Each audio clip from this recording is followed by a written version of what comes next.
we could skid him up one, okay. Hey guys, what's up? Welcome back to Prospects Central 101. My name is Chris, and today we've got, Braden. and we're going to be doing a day 2 recap for you guys today. What were you saying when I kind of cut you off? No, I was just talking about I wouldn't be upset with Walletta at 106 tomorrow.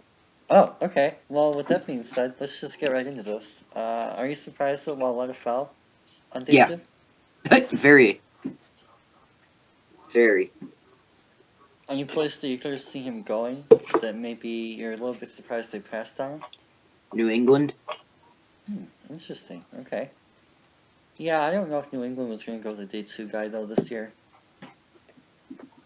But, yeah, so with that said, anyone else that you're surprised fell at the quarterback spot?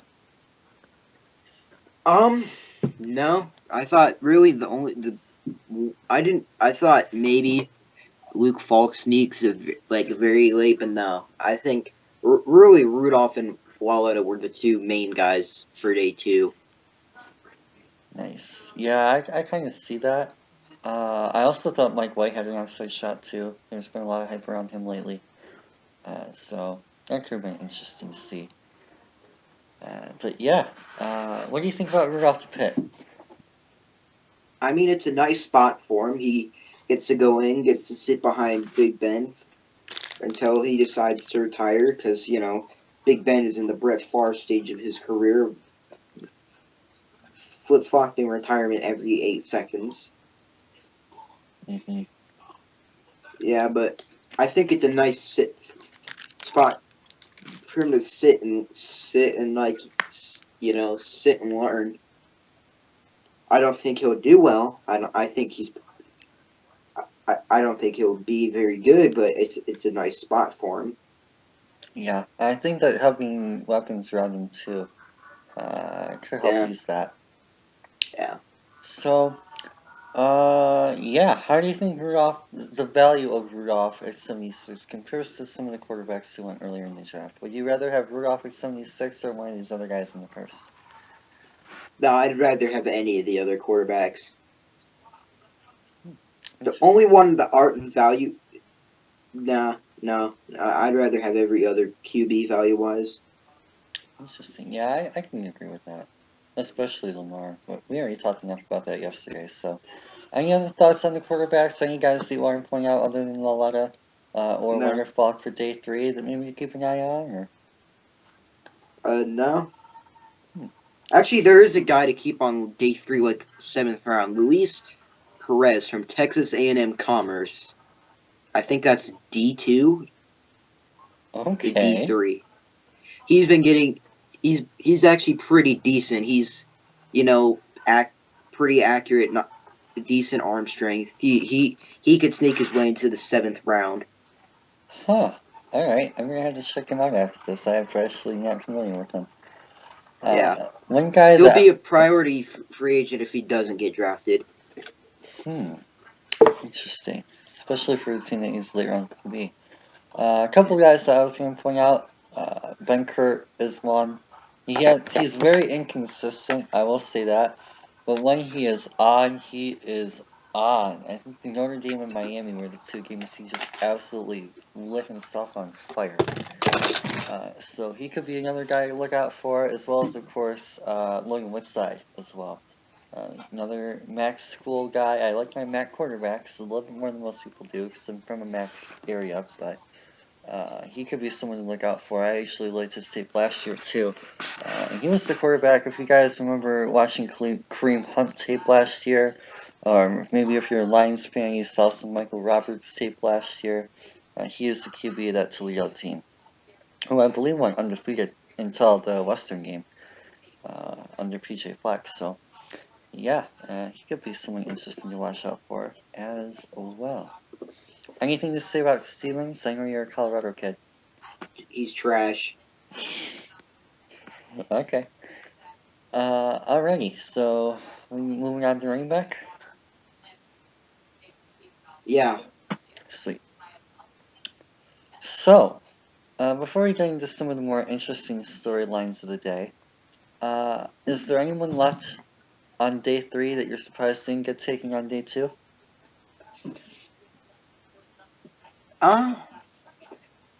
Not really. There's a lot of nice D3 talent there, but I was thinking maybe I was about to say maybe Rashad Penny. I was like, oh wait, he went last night. Hold on. I was like, I'm surprised Rashad Penny didn't draft. I was like, oh wait, because he was drafted last night. Maybe I was like, maybe Mark Walton sneaks his way into the 3rd round, like with a comp pick. But other than that, nah, I'm not really surprised by any. There's a lot of nice depth in this class. Oh, yeah, for sure. And is there anyone in that depth that you would like to see? Obviously, your team already took a quarterback as well as mine, but is there anyone else that you'd like to see get drafted early tomorrow that you think could be a day 1 contributor? Or at least, like, role player? I think if my fault, my Twitter just went off. John Kelly could be a pretty decent contributor. Nice. Anything in particular that you like about him? I like his like agility and stuff. Fluidity in space? Yeah, Interesting. I think he could be a decent day 1 contributor. He should get reps year 1. How does he compare to Kamara for you? Obviously, both being from Tennessee. Yeah. Do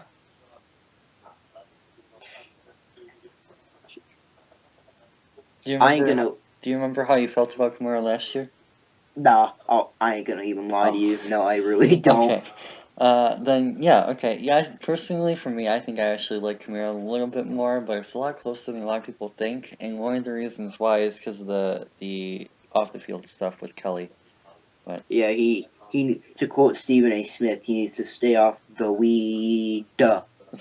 He that's how he says it too, like multiple E's and duh. yeah, it's a common Detroit radio thing. They play that in 97 all the time. Yeah.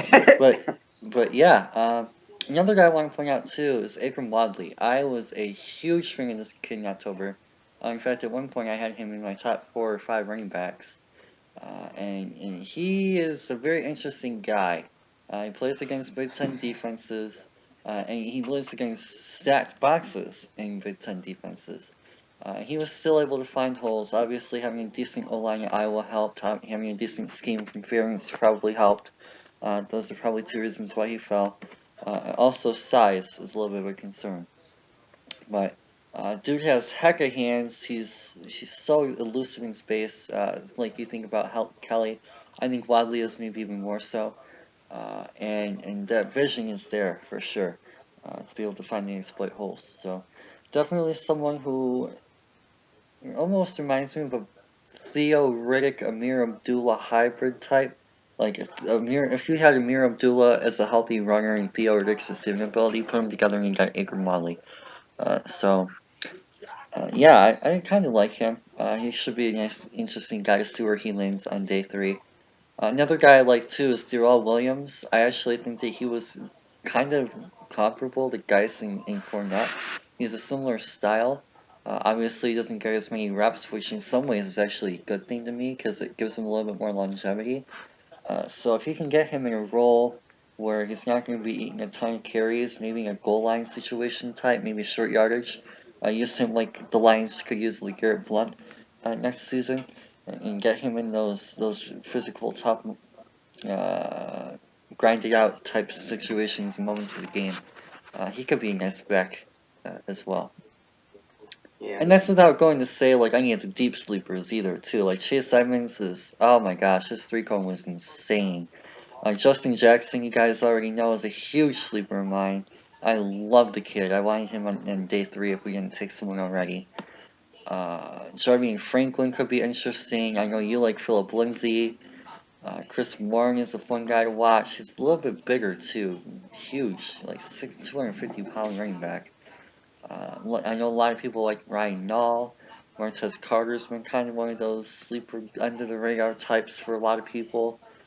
So, as you were saying, a lot of depth in this class. And that goes without saying any of these other guys that we could see early tomorrow, like a Kalen Balazs or Mark Walton, someone like that even. Alright. So, Philip Lindsay, what do you think about him? He runs like he runs like someone is chasing him with a flamethrower. Like he runs like hell. He has for what he lacks in size, he makes up in heart and in ability to run through contact. He's someone's gonna get a nice rotational player, depth player with him. Think he can contribute on special teams? Oh yeah, Interesting. yeah, definitely is a kickoff coverage, definitely. Awesome. Should help his value then. With these three guys at the bottom being the most interesting here, let's start with these top two guys, with Chubb and Rojo. Obviously, a lot of you guys know how I feel about Ronald Jones already from our video breakdown of him. So I'll let you take this one from the start and what you think about Ronald Jones, particularly in Tampa.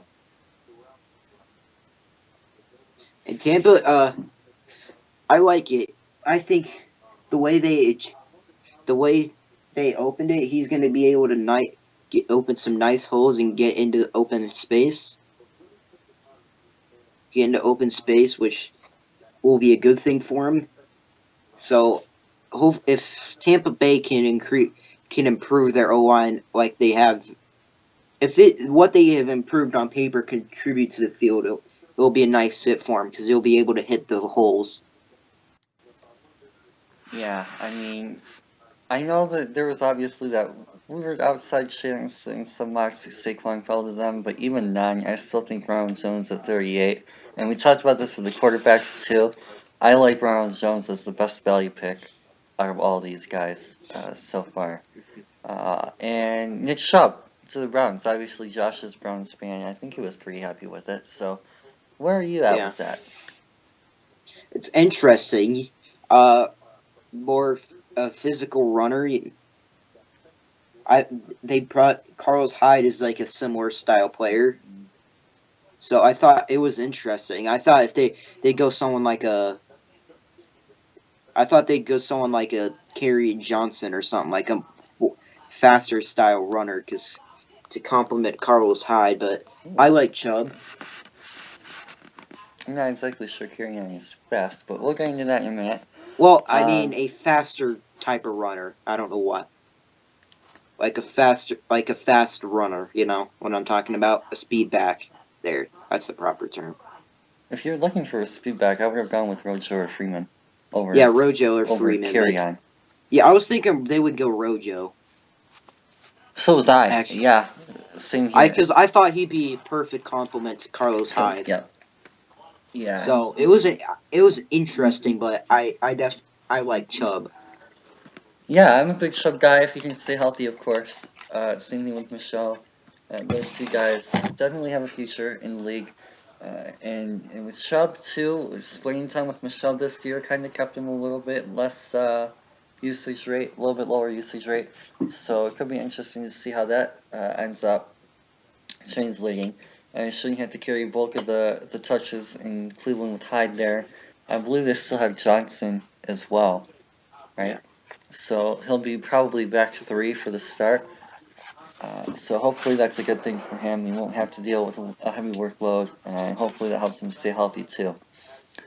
As for Jones, yeah, we already talked about that a little bit, and I'm really optimistic to see what he can do in Tampa.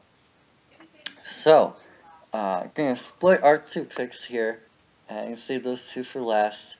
And what do you think about Darius Geis falling? Well, it basically sounded like he was a brat from what it came out. It sounded like. Yeah. Like lazy altercations, stuff like that. Yeah, it's interesting. I had a first round grade on him. I didn't realize. Again, obviously that was before that came out, so I thought this is a nice value pick. He's kind of like, who was their running back a couple years ago that was like supposed to be good, but Matt Jones, I think his name was. Okay. It was a running back a couple years ago that just kind of fizzled out. I forgot what his name was. I think it was. Anyways, they had similar styles, big, like a more power back. And it worked out in before, so I hopefully if he can stay off the Xbox, as people say likes to do, I think he'll be a nice pick for him. Yeah, and I actually, not including health and character and all that, because obviously I wasn't at those meetings. I had him as on the football field as a top 10 player. So if you're just talking about what he can do on the field, he's one of the better kids in this class. But and even the interview he did with Good Morning Football, GMFB, he sounded like a great kid. I don't know, maybe that was just a game of trying to fall or something. But I mean, for him to fall that much because of something like that, I don't know. So. Well, I mean, Dan Snyder has done bigger things, so it wouldn't take me out of the blue that was just a big disinformation came to have him fall to him, because I wouldn't count on Dan Snyder doing something like that. Yeah, I can see it. I mean, obviously we don't know, but something about like the TMZ video and all that. Apparently, the TMZ video was false. That was, yeah, well, that was ridiculous. So we'll see how exactly this plays out. He's going to be with Jay Gruden, who's not exactly the most expressive coach out there, which could work nicely for him. Part of the reason why, after hearing all this stuff, I'm a little bit more not surprised that we passed on him. But yeah, I do think that it should be interesting to see what he ends up becoming in the league, and if he fell for a good reason or not. Obviously, character goes into a lot of teams' evals, especially ours in Detroit. And so I'm not exactly surprised he fell as much as he did with what we know now. Is what I'm gonna say. So, with that, do you want to carry on first or Royce? Yeah, go carry on. Okay, so I'll let you start with this. What do you know about carry on, and what do you think he can contribute to Detroit day one, knowing we had the worst rushing attack ever last year? And then, Kirion is a decent, like, he's a nice, decent open field. He's elusive. Not really the fastest running back, but he can be elusive. Has decent, he's okay. He can get through some contact. Mm-hmm. I'll be honest, I really don't know much about your running scheme, so I can't say how he'll contribute. Well, our scheme is getting totally revamped anyway, so no one knows what we're going to be doing. So I can't say how he's going to contribute. Fair enough. Sorry, go ahead. No, you finish. No, I was just saying, but yeah, he could be if they can put their scheme around him, he'll do well, which you can say that about everyone, so that was definitely not needed. Go. Well, yeah, I mean, obviously, like I just said, we're going to be totally revamping everything. New coaching staff, new blocking scheme, actual talent on the O-line, beefed up yesterday with Braden, even more so. Hopefully less injuries this year, so he's definitely going to be a decent, at least on the outside looking in, decent situation. We don't know what Davidson's going to do yet. Has some history in man, but we still like to run some zone. Especially with Ragnow being his own guy, as we talked about in the video earlier today. And of course, our offensive linemen already in place with Decker, Wagner, and Link mostly being zone guys. We'll see how the blocking schemes and stuff like that work out. But as for Carrion himself, It'll be interesting to see how many touches he gets early on, especially year one. Knowing that we have Blunt this year, he's probably going to be the feature runner with carry on here, with a little bit of a mirror in there, and probably Theo on third downs. So do not expect a lot from carry on. And one thing I'll reiterate about this pick is yes, we did trade up for him, and yes, we do really, really like him, right? But remember that we also took Tibor last year, and he didn't even play until was it 13? So we don't have to play him year one, and he can still have an impact this coming season, and more so down the line. So this is a pick that not only considers current investment, but also future investment toward the overall improvement of the ground game. Honestly, as far as Kerryon himself as a player goes, and his strengths and weaknesses, the one thing that we always talk about from the Lions running backs, and I saw this tweet earlier today, and I feel the exact same way, is his vision, right? All of our running backs can't seem to find open holes whenever there actually is an open hole. And that is Kerryon's easily his biggest strength, is his vision. There are a lot of areas he struggles, which is why he fell to the 43rd pick, and probably could have fallen to 51 if he wasn't so far ahead of everyone else on our board. But his vision is definitely a big strength. And another thing too is his patience, right? So we talk about like Javid Best always ran right through the hole, like almost like Ronald Jones, and Sonny Michel does the same thing, and Amir Abdullah is the same way. Like all these guys that we have are kind of similar, which is why I can understand why we passed on those guys. And Carrion is the exact opposite. He's got a more Le'Veon Bellish approach to his game, where he's a little bit more conservative, a little bit more passive in his running style, which is in some ways a good thing for long-term durability, and hopefully behind a strong offensive line, when healthy, of 5 very capable blockers, mind you, is going to hopefully help him in the long haul. So don't expect him to get like a few 100-yard rushing games this year or anything like that. I think as a team, we can expect a few 100-yard rushing games this year with Ragnar. But from an individual standpoint, we know that Patricia's going to mix guys up. 1 week we'll go Carrion, 1 week we'll go Blunt, 1 week we'll go Amir. And we'll try and keep all these guys fresh and rotate through. And that's what Carrion's impact is going to be this year. Now, down the road, if maybe Blunt leaves next year after when he becomes a free agent, maybe we can expect to see a little bit more from Carrion after he's adjusted to the game a little bit. And then we'll see his true impact on the team in a more complete, full-on picture down the line. So, overall, I don't exactly hate the trade up. Giving up a 4th rounder is actually kind of a win for the value spot. But we'll see. We won't really get to see him probably until mid to late season, at least in a prominent role. So a little bit early to judge, but hopefully it works out. I'm optimistic, and it definitely shows that Quinn is full-on hardcore committed to improving this ground game immediately between him and Ragnar. With that said, Royce Freeman, I'll start this time. I honestly didn't really care for him a lot out of Oregon. They kind of run that spread-ish scheme.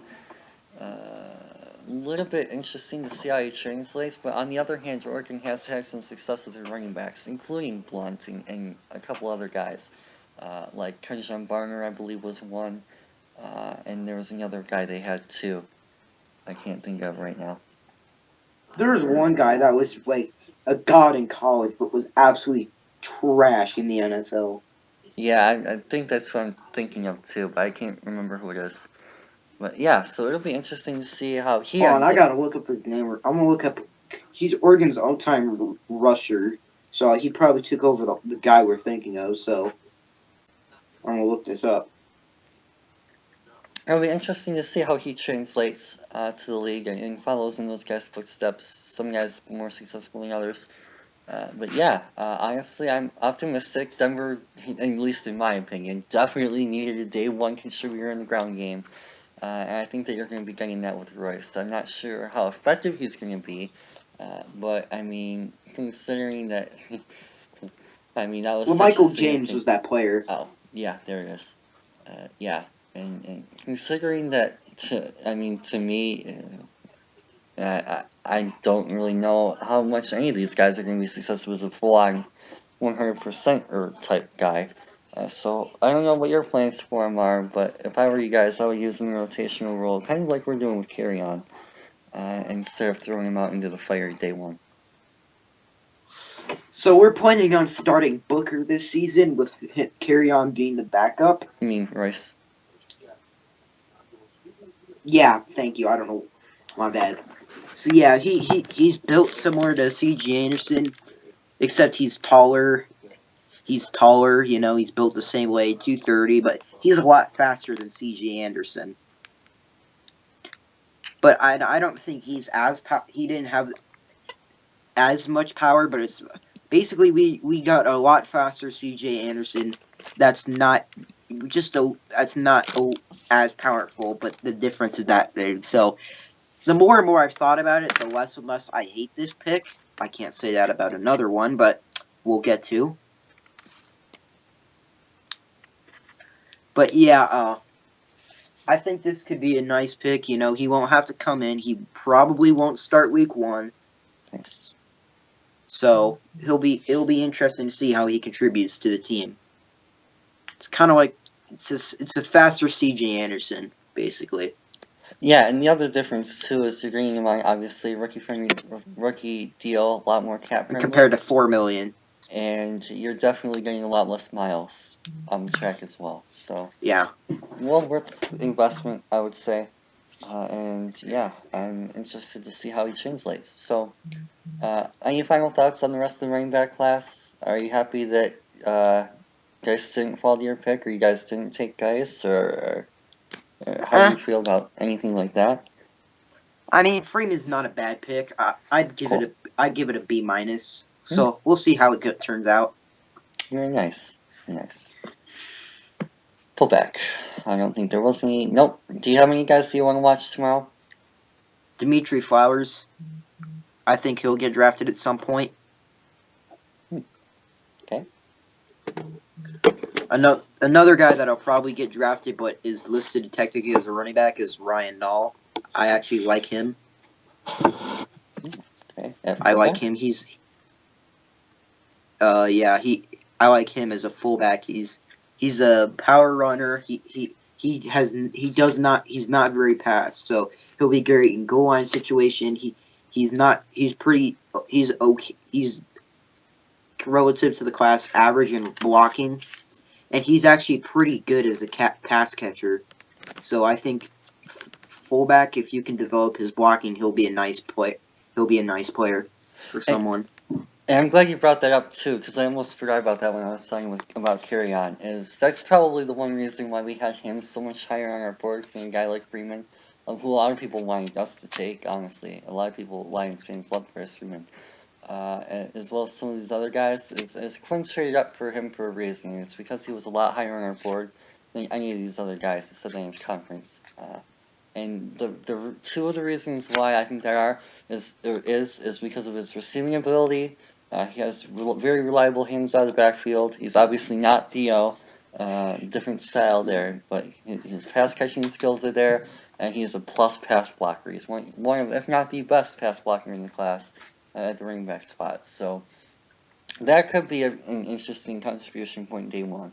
Obviously, Amir and Theo were actually 2 of the 5 best pass blocking running backs in football last year. Believe it or not, it was like really odd to see, but so definitely going to follow in that footstep, and we'll develop him as a pass blocking back too.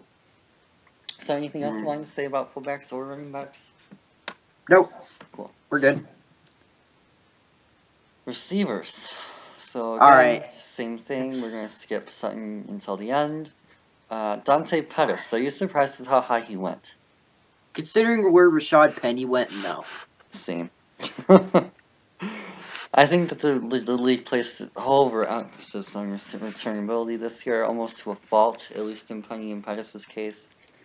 I just don't see them contributing in 11, well, I don't want to call it 11-man sets. on offense. Normal I'll say. offense. Yeah. You? Yeah. Yeah, I mean, I thought it's interesting how they overvalued. Ironically, it's both of the teams that overtook a returner were in the NFC West. I found that interesting. Seahawks and 49ers. Yeah, just something little. But yeah, it's interesting. I don't know. I don't think if you take him for if he is as good as a returner, he is in. I think he would have fallen to their pick in the Did they have a pick in the second round? He was the second rounder. I know, but they traded up for him. But did they give up the second rounder for him? Basically, I'm pretty sure. all right. Whatever. I think he would have fallen to their pick in the second. So I don't think they needed to trade up for him. But Oh, you mean their third? Oh, no, never mind then. Yeah, third. I think it would have fallen. It's like if he's as good as a returner as he is in college, it's kind of justifiable. But I don't see him being much of a contributor on offense. All right. So, yeah, I already talked about players. Kirk. Christian Kirk. Very interesting. I have a lot of thoughts on him, actually. You can go first then. Okay. Oh, shit. So, we'll get to this guy a little bit later here. Hint, hint. Safety. But, I was watching some Christian Kirk. Oops. I skipped ahead. This guy here, hint, hint. And I was watching him versus Christian Kirk. And Christian Kirk got locked down by this kid. So that was interesting to see.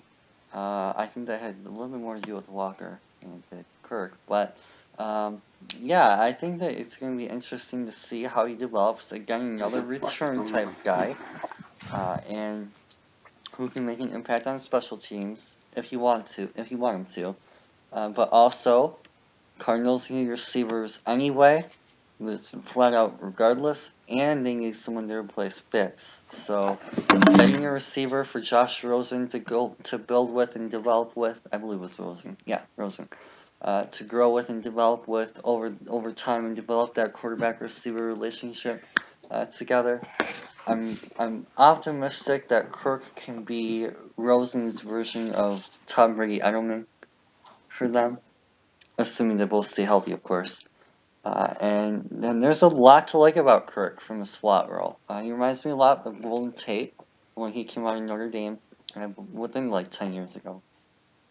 And what he can contribute day one, opposite Fitz, and then possibly grow into a number one slot role like a Tate now for us. It could be interesting to see one of those 1,095 type receivers. Or however you want to order it. 90 receptions, 1,000 yards, 5 touchdown type guys. So it was a little bit interesting to see him slide as far as he did. And I definitely did not expect him to be the 5th receiver off the board. I actually had him as a receiver.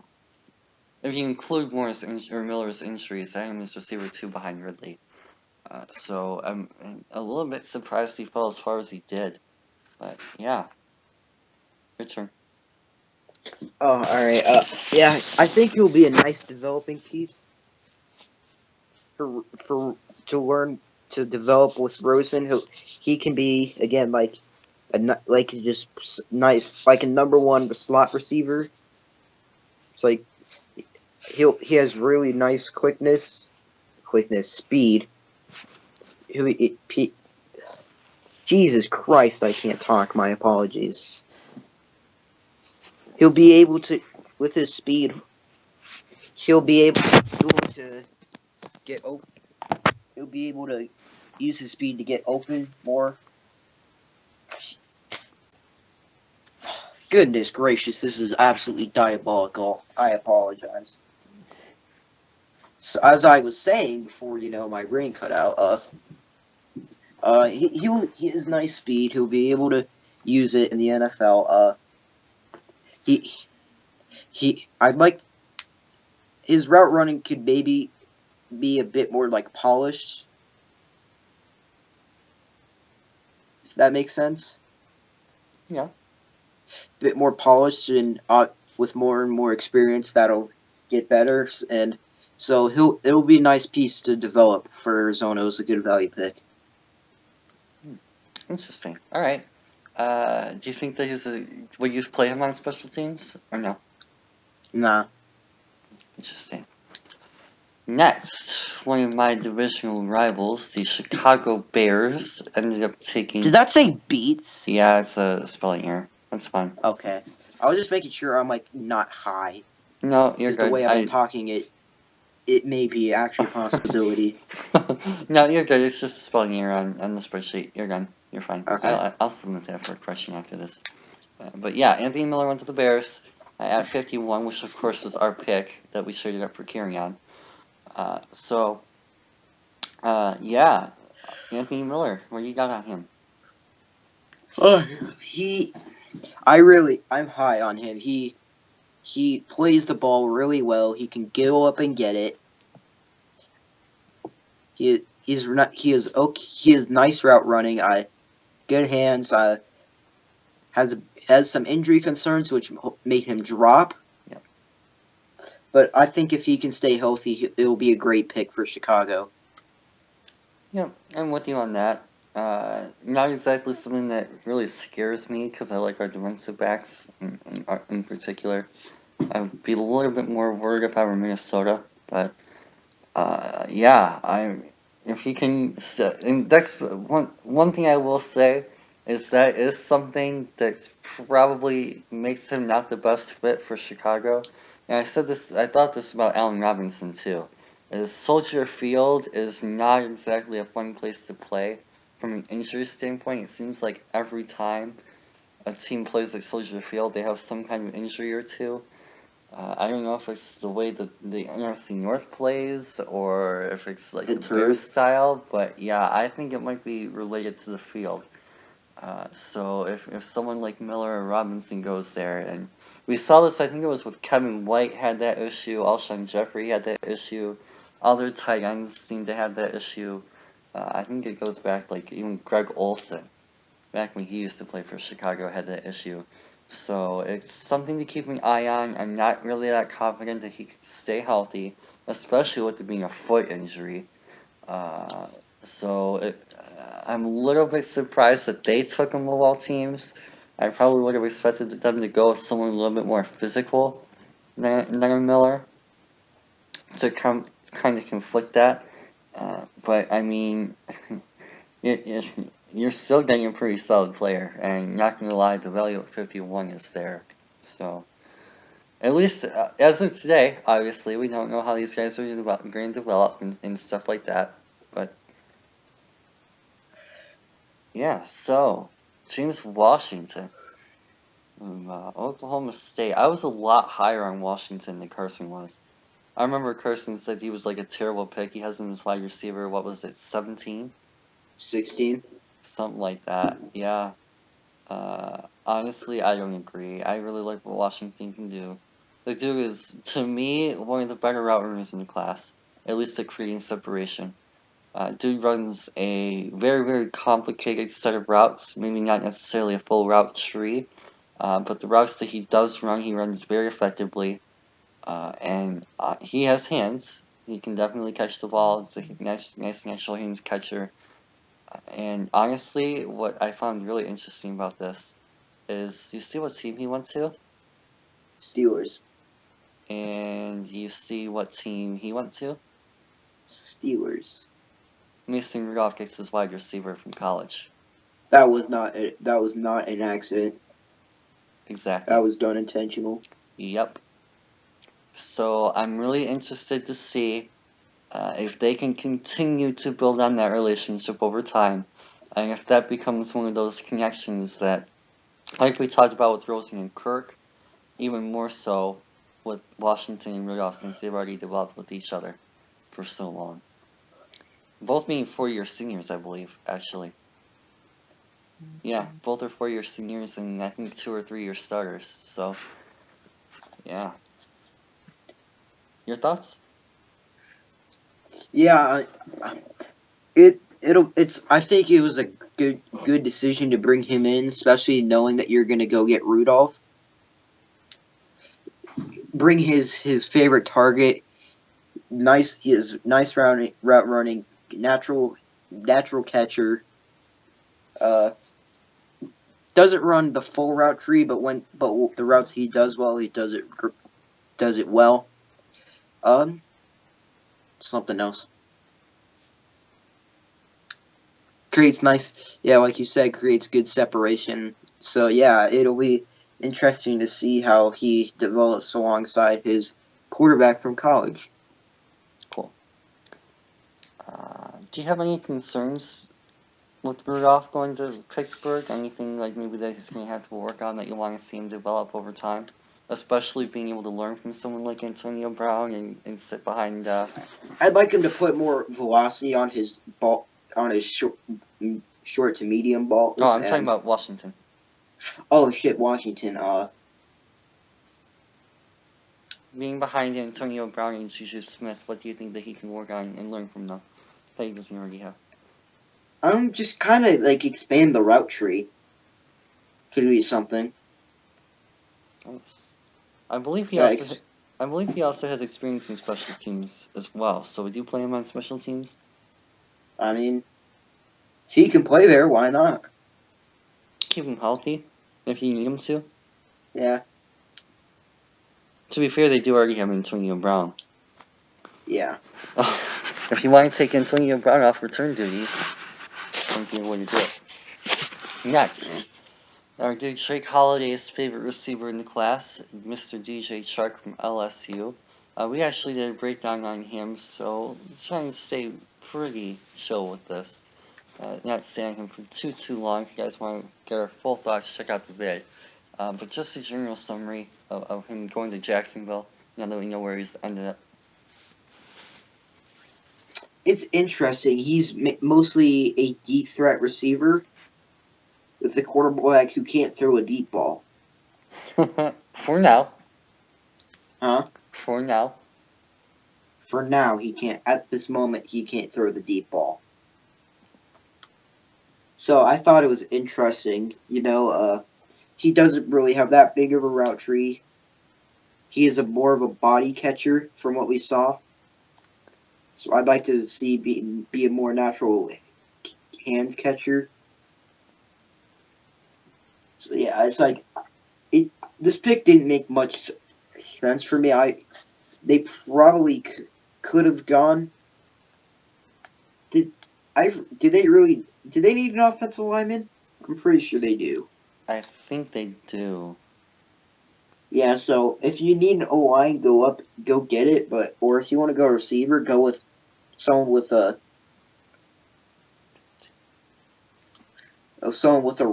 bigger route tree than like Gallup or Washington.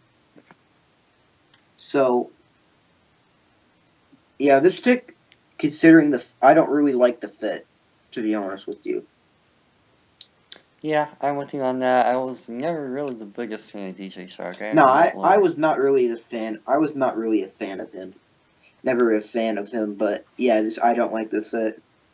What's interesting to me about this is obviously going to Jacksonville. My guess is that he's going to be taking some of the touches from what Allen Robinson had last year.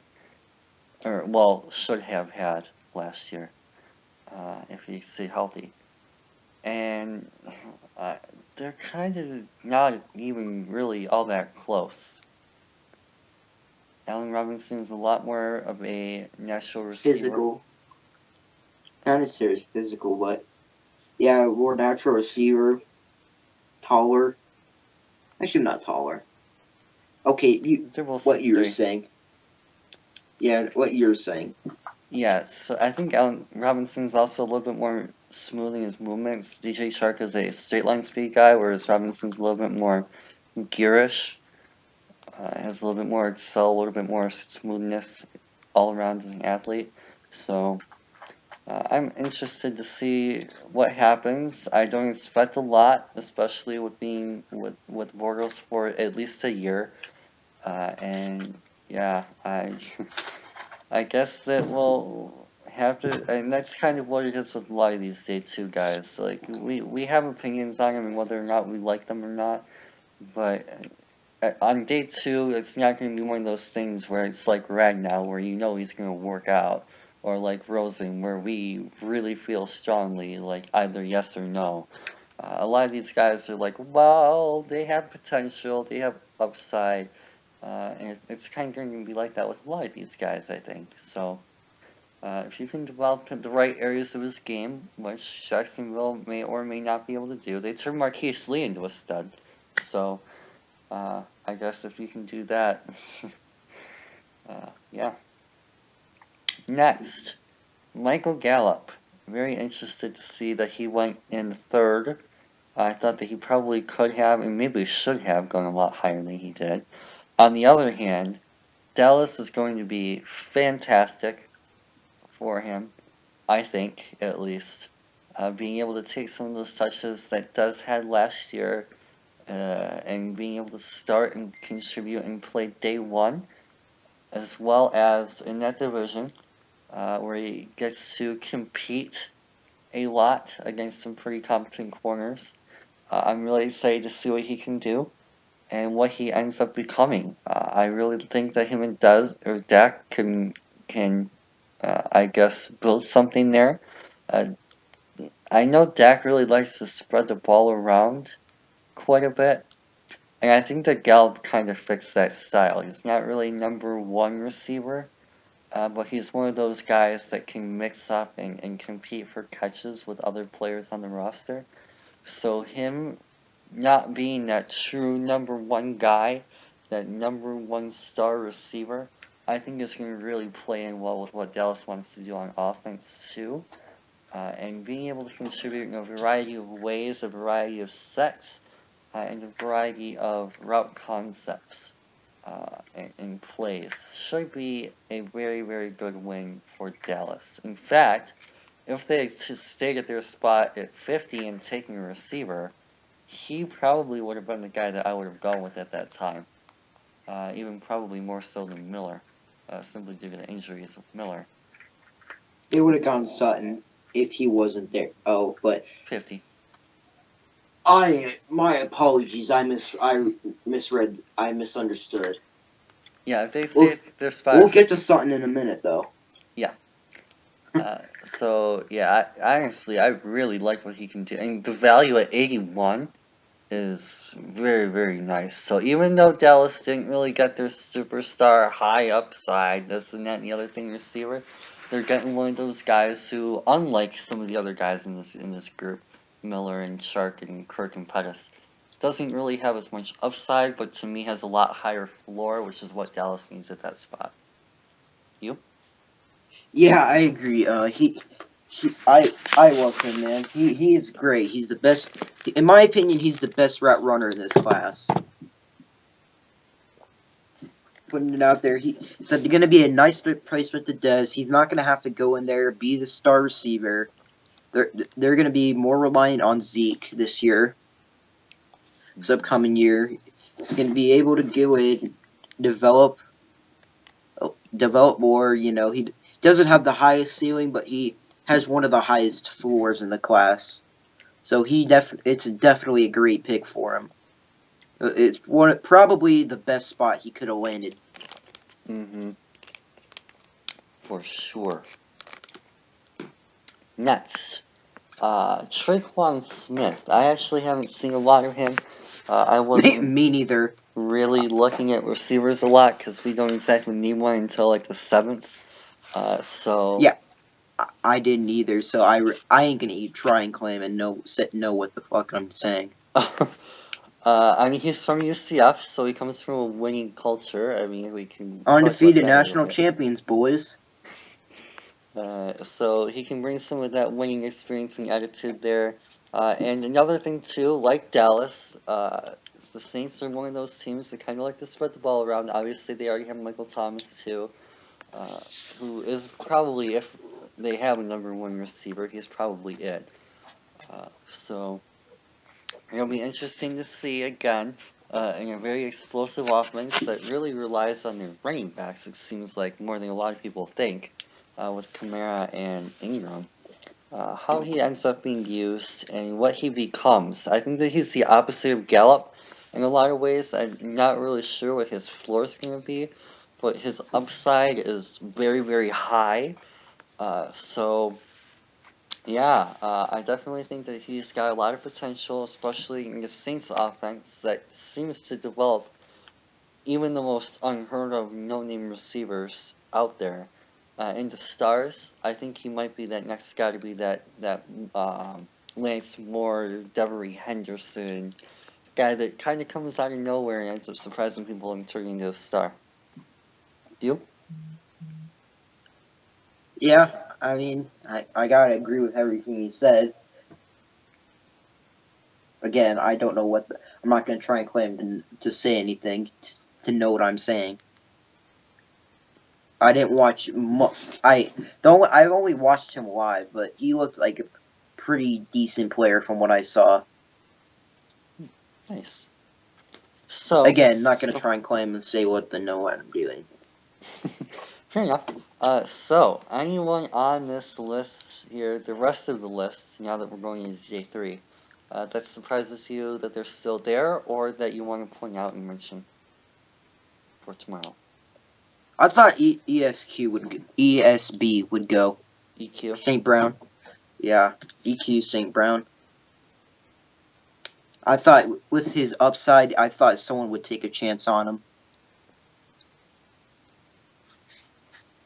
An interesting question is, will Antonio Callaway get drafted? Because, he's a fucking idiot. Okay. Because he needs to stay off the weed. Honestly, in the 7th round, the upside's there. Yeah. Definitely going to be taken by the Cowboys in the 7th. Well, the Cowboys took Gallup, so I don't know about the Cowboys. Well, he's an idiot, so it's a perfect match. I wouldn't be surprised if he went to New England, especially after trading away Cooks. I'm trying to make a joke saying he smokes weed, so therefore Dallas and is an idiot, therefore Dallas will take him. It's not an actual analysis, it's more of a joke. Oh. Okay. Over my head.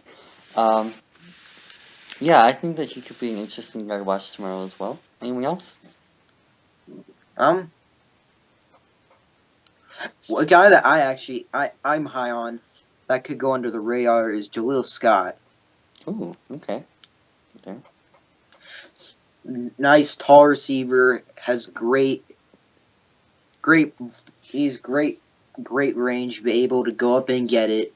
His route tree is limited, and he apparently has some office to field stuff that no one knows what it actually is.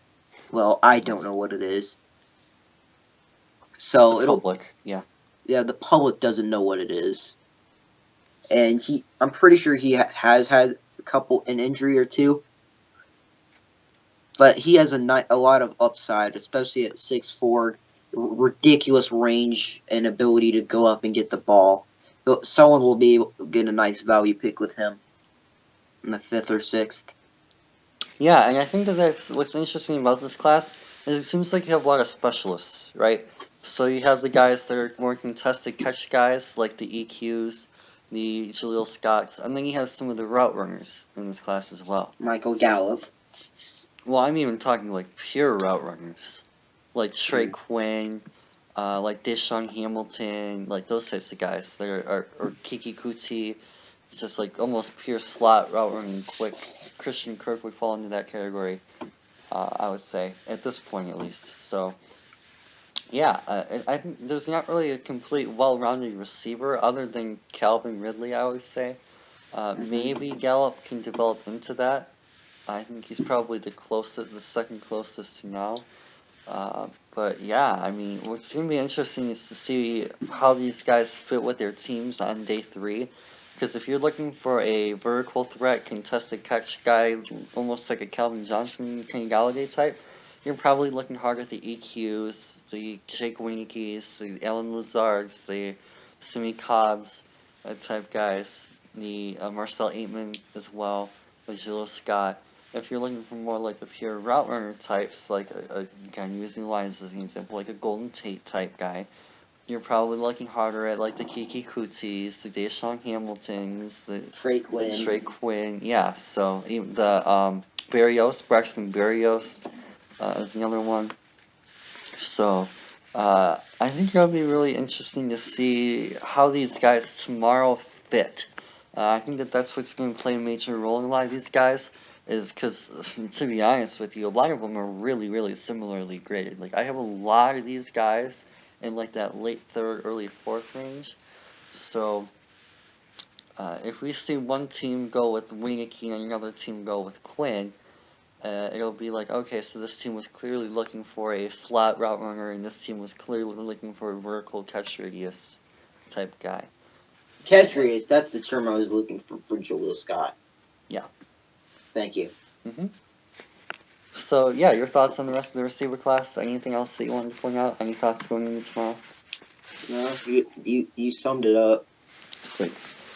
Alright, we got one more guy to go talk about. Yeah, so I'll let you go first. Yep, I'm going to start this one off, of course. Honestly, I'm not the biggest fan of Sutton, but I like it. I mean, he's not really a first round type guy to me, but I see the upside there. I'm a big fan of big body, huge physical receivers. Those are my types of guys. That's why I love Winicky, I love Lazard, I like Cobbs. I like those. I love EQ. I actually had a second on him. Those are just my type of guys, in part because I grew up watching Calvin, and I got to see Kenny G ball out last year, so those guys seem to appeal to me a little bit more than the pure slot route runner types. And I see the upside. He's not the best day one receiver, which may make him a little bit of a reach at 40. Well, he's not going to be asked to be a day one receiver. Yeah, that, and I honestly, there is a lot to like. He is probably one of the best contested catch guys in this class. He's definitely going to be a vertical down the field threat. And I see the similarities to DT, Demarius Thomas. They're kind of not fast down the field threats. They're more, I guess, explosive down the field threats. I think that I'm thinking of the right terms, but I'm not really sure what's going to happen with him. And I think that that's why I feel more comfortable about Gallup to Dallas, and I even a little bit more so Traquan to the Saints because there's a lot more upside there. It's a little bit more boom bust, but in the third round, you're getting a little bit more value. Getting him at 40, I want to see a little bit more of a floor than I'm going to get. So while you're getting him to fill a specific role, and he can fill that role well, I'm not sure that he has that upside there either. Which is, well, it's not a. You're kind of saying the same thing about. Well, I'm kind of saying the same thing about Gallup, but not having as much upside at 81 is a little bit different than not having as much upside at 40. All right, I don't like this pick at all. I'll be honest. I hope. I just don't see the need for taking a high risk, high reward receiver in the second round when we had other needs at corner. We had to need an offensive line. We could have taken a linebacker. We could have taken, go back to running backs real quick. I'm going to carry on guys for the two that won. Yeah, we could have taken Geis at 40. Like, I just don't really see I see the purpose of taking it, preparing for when you need to move on from DT and Sanders. They're hoping he becomes their receiver one. But I feel like this is too risky considering the other needs we have here. He's a good contest. He has nice contested catcher. He's a good vertical deep threat. But it's just like I don't like it because there's a lot of risk at this point in the draft. I mean, yeah, I kind of see that. I honestly, if I were Denver and I wanted a receiver that early, I think they did try and do this, so I'm not going to criticize them. But I probably would have tried to trade up and take Ridley if you were looking for a receiver early. Yeah. I mean, giving up, in fact, I'm almost positive they tried to do this because I thought I heard something about that before this started. Like trying to trade, I forget who picked actually 25, but if you could have gotten Tennessee. After the trade, they traded up to 22. Who picked 22? Tennessee. No, shit, 22. Fuck. Who picked 22 originally is what I'm asking. Baltimore. Baltimore was 16 originally. And then they traded down to 22 with Buffalo with Edmonds. Yeah, and then they traded back again with Tennessee. Yeah, to 25. Oh, right. Okay. Yeah, so Baltimore. And honestly, that would have been a good move for Baltimore, too, if they wanted Hayden Hurst the whole time. If I probably would have called Ozzie Newsome and said, hey, we want Calvin Ridley, we would trade up.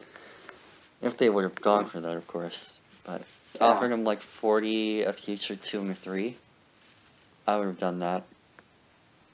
Get your wide receiver 1 of the future and of the present, to be honest with you. I would have started Ridley over DT or Sanders. Yeah. So it's interesting. Or at the very least, if Sutton wasn't your guy, if you didn't, I mean, obviously we talked a little bit ago about the different style of receiver. If you're accepting of a different style of receiver, you could have traded down and gotten yourself James Washington, or Michael Gallup, or Anthony Miller if you wanted a footer slot guy. So we'll see how this all works out, but yeah, I think you're getting a lot better value on day 3 with a EQ, with a Renicky, with a Lazard, with a Cobbs, with a Scott, with an Aikman, with Callaway, even, possibly. Yeah, Callaway at Denver would not be good.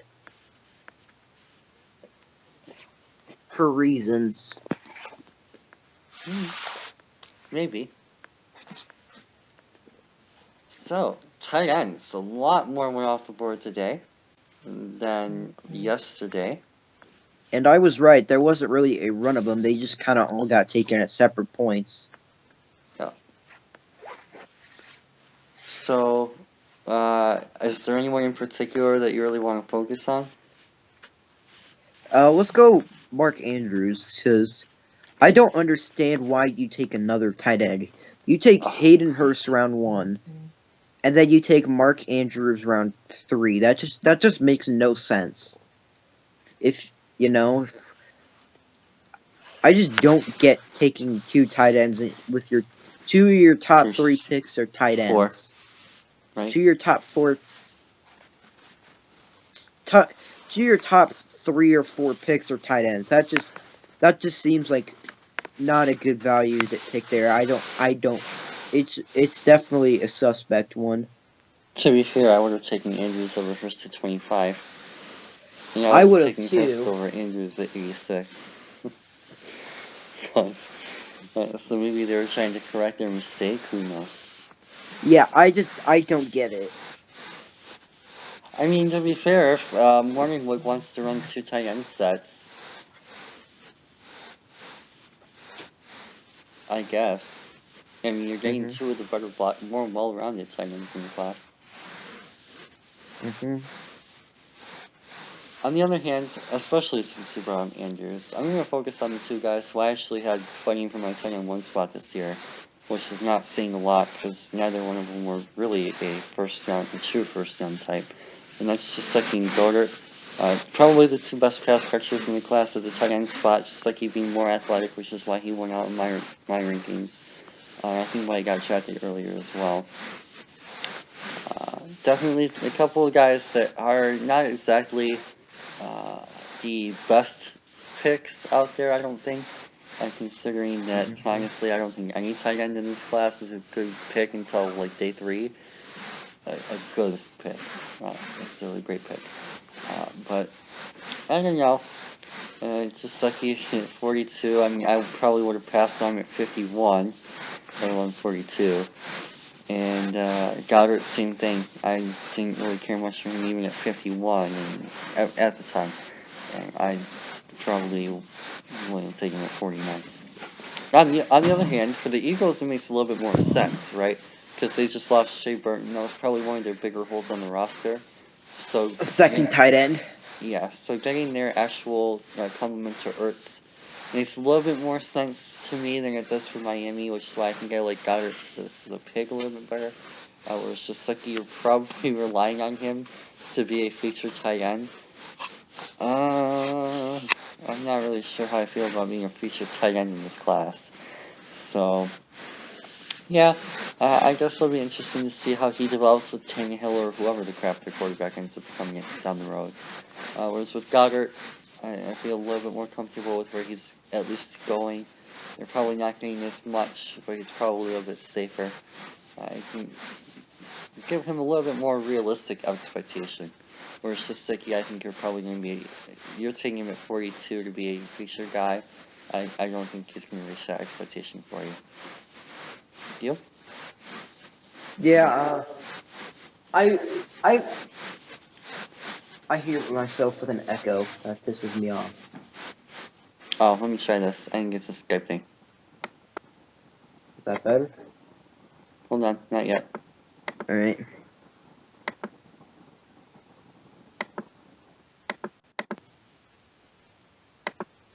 Alright, try it now. Hi. Yeah, it's not as bad. Well, I can live with it. Okay. So, with Jaceki, I kind of expected them to take a quarterback here, low key. Rudolph? Not getting. I mean, yeah, I don't know. I can't tell you why. It was just a gut feeling because they were one pick away from Rosen, so they could take a quarterback round 2. It's a lot to put on Jaceki, who has a higher upside than Goder, but again, doesn't has more risk than him. I don't know if putting the pressure of him being the feature tight end day one on him is a good idea. But with Goder, you have to sit behind Zach Ertz, so where you don't have to be the actual you don't have to be the man, like the feature tight end, unlike Jaceki. So I can understand the Goder pick is a better one than Jaceki, in my opinion. Yeah, and sure, and Goddard's going to do a little bit more of a winning culture too. With Philly, they're a little bit farther along. I think they're a little bit more able to take that chance. Considering where the rest of their roster is at that point, you can reach. You're Super Bowl champion, you just lost your second tight end. Fine, if you want to replace your second tight end, the rest of your team is good enough to win a Super Bowl with a backup quarterback, take a tight end. Whereas Miami is not in that spot. It would have made a lot more sense to me for Jaceki to go to a playoff team. Or, if you wanted to be honest, I would have taken Jaceki over Hurst and thrown Jaceki with Lamar and gone for a high upside future down the road type deal. Just a thought. Yeah. So, Akins, do you know anything about him? Because I don't. No. Fuck no. Another Central Florida guy. So, I again, didn't really get to watch a lot of UCF other than the Memphis game. Both the Memphis games while watching Avery. But, yeah. I can't really say a lot other than he's from UCF, and the Texans really need a tight end, so it seems like a good fit.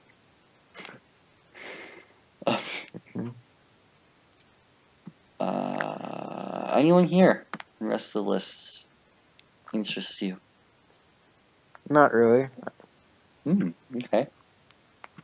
In that case, I'll throw out Ian Thomas. I really like him. Actually, Troy Fumagalli could be interesting.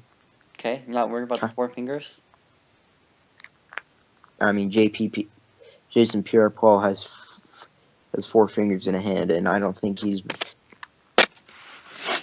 was Fumagalli born with 4 fingers? Something like that. Okay, I was like, I didn't know how it happened, so I'm like, was he born or was he like being a fucking idiot like JPP? I don't think it's that big of a deal.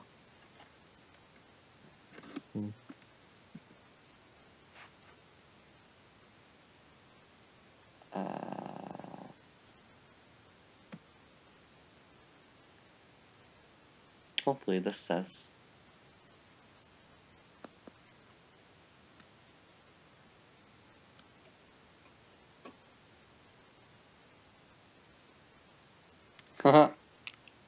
He faked his finger getting chopped off. Wait, what happened? In real school, he faked his finger getting chopped off in woodshop class.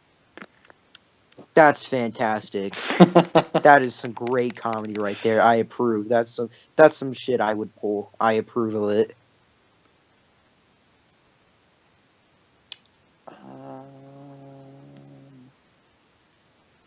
Amputated. Huh. I wonder why. Same condition as Shaq Griffin. Oh, really? Just that one finger, though? Yeah, so it probably didn't spread. They just caught it in time so where it's just that one finger. That's All what right. it sounds like. All right. At least, judging based on what we see. All right. I was just kind of curious.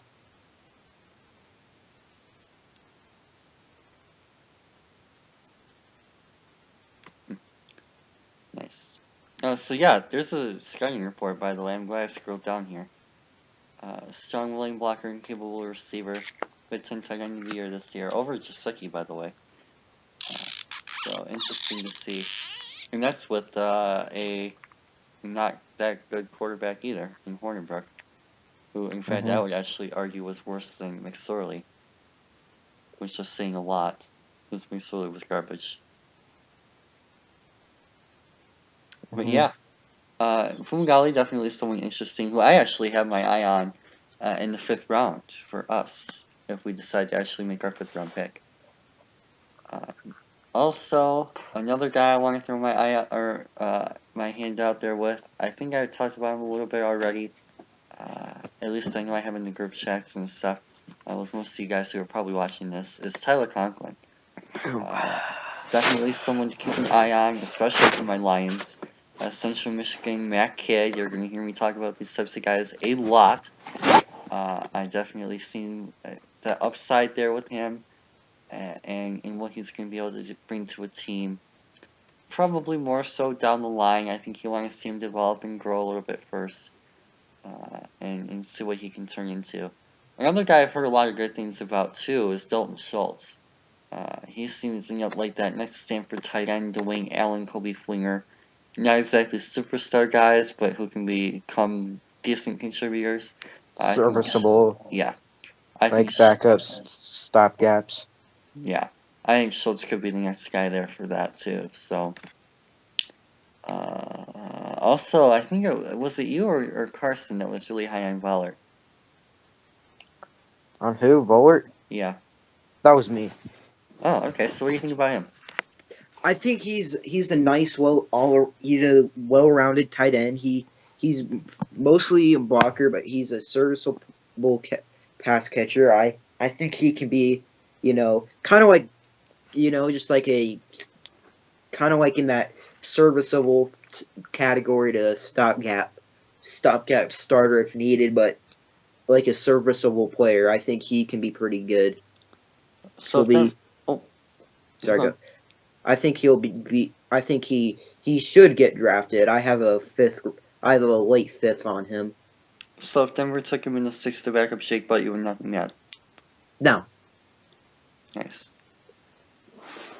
Any other final summarizing thoughts? Well, actually, I would be thrilled because that means Hireman's scrub ass, bitch ass would be gone. Okay. Yeah, Jeff Hireman is awful. Okay, nice. So, is there any other overwhelming thoughts on this class that you want to throw out there? No, we're good. Go. Okay, well, this class of tight ends is not that good, and that's why we don't have a lot to talk about. Yeah. So, next, offensive tackles. What the crap happened today? I want to ask at the end of the session when we bring up that question about what we want to ask GMs. I want to ask at least one of these guys why in the world they took an offensive tackle on day 2. There's one in particular. There was one that was okay. Well, they actually announced him as a guard. They're gonna play Williams as guard. That's why I like the pick, and it's not just okay. Him in that offensive line, that's just not fair. Them and Detroit are gonna have two of the best offensive lines in the NFC next year. Yeah. The difference is that Dallas has Zeke and we don't. Yeah, I really like the Connor. So actually, you know what? While we're here, let's start and talk about the Connor Williams pick as a whole. Obviously, I like it. I just said that. I like it 50, too. Yeah, it's a great value. Great value. Yeah, I had a very early second on him. I was very close to him being a late first. So this is a great value for him. He stays in Texas where he grew up, where he went to college, so he knows the area. Apparently, he said that as soon as he saw the phone number, he knew where he got drafted. Because he has that exact same area code, so it's a great fit. You know, he's very familiar, and he's going to slide in that left guard next to in between Tyron Smith and Travis Frederick, so he gets to slide in between two of the best in the league. So he'll be able to get some great learn, and so this also means Zach Martin can slide to right guard. Actually, doesn't Zach Martin already play right guard? Yeah. All right, so yeah, and he'll be able to tackle. Yeah, Collins will. That's just a fan. That's just a almost unfair offensive line. So that's probably one of the more underrated picks this round today. Oh, I don't even think it's underrated. I think it's accurately rated because a lot of people like it for good reason. All right.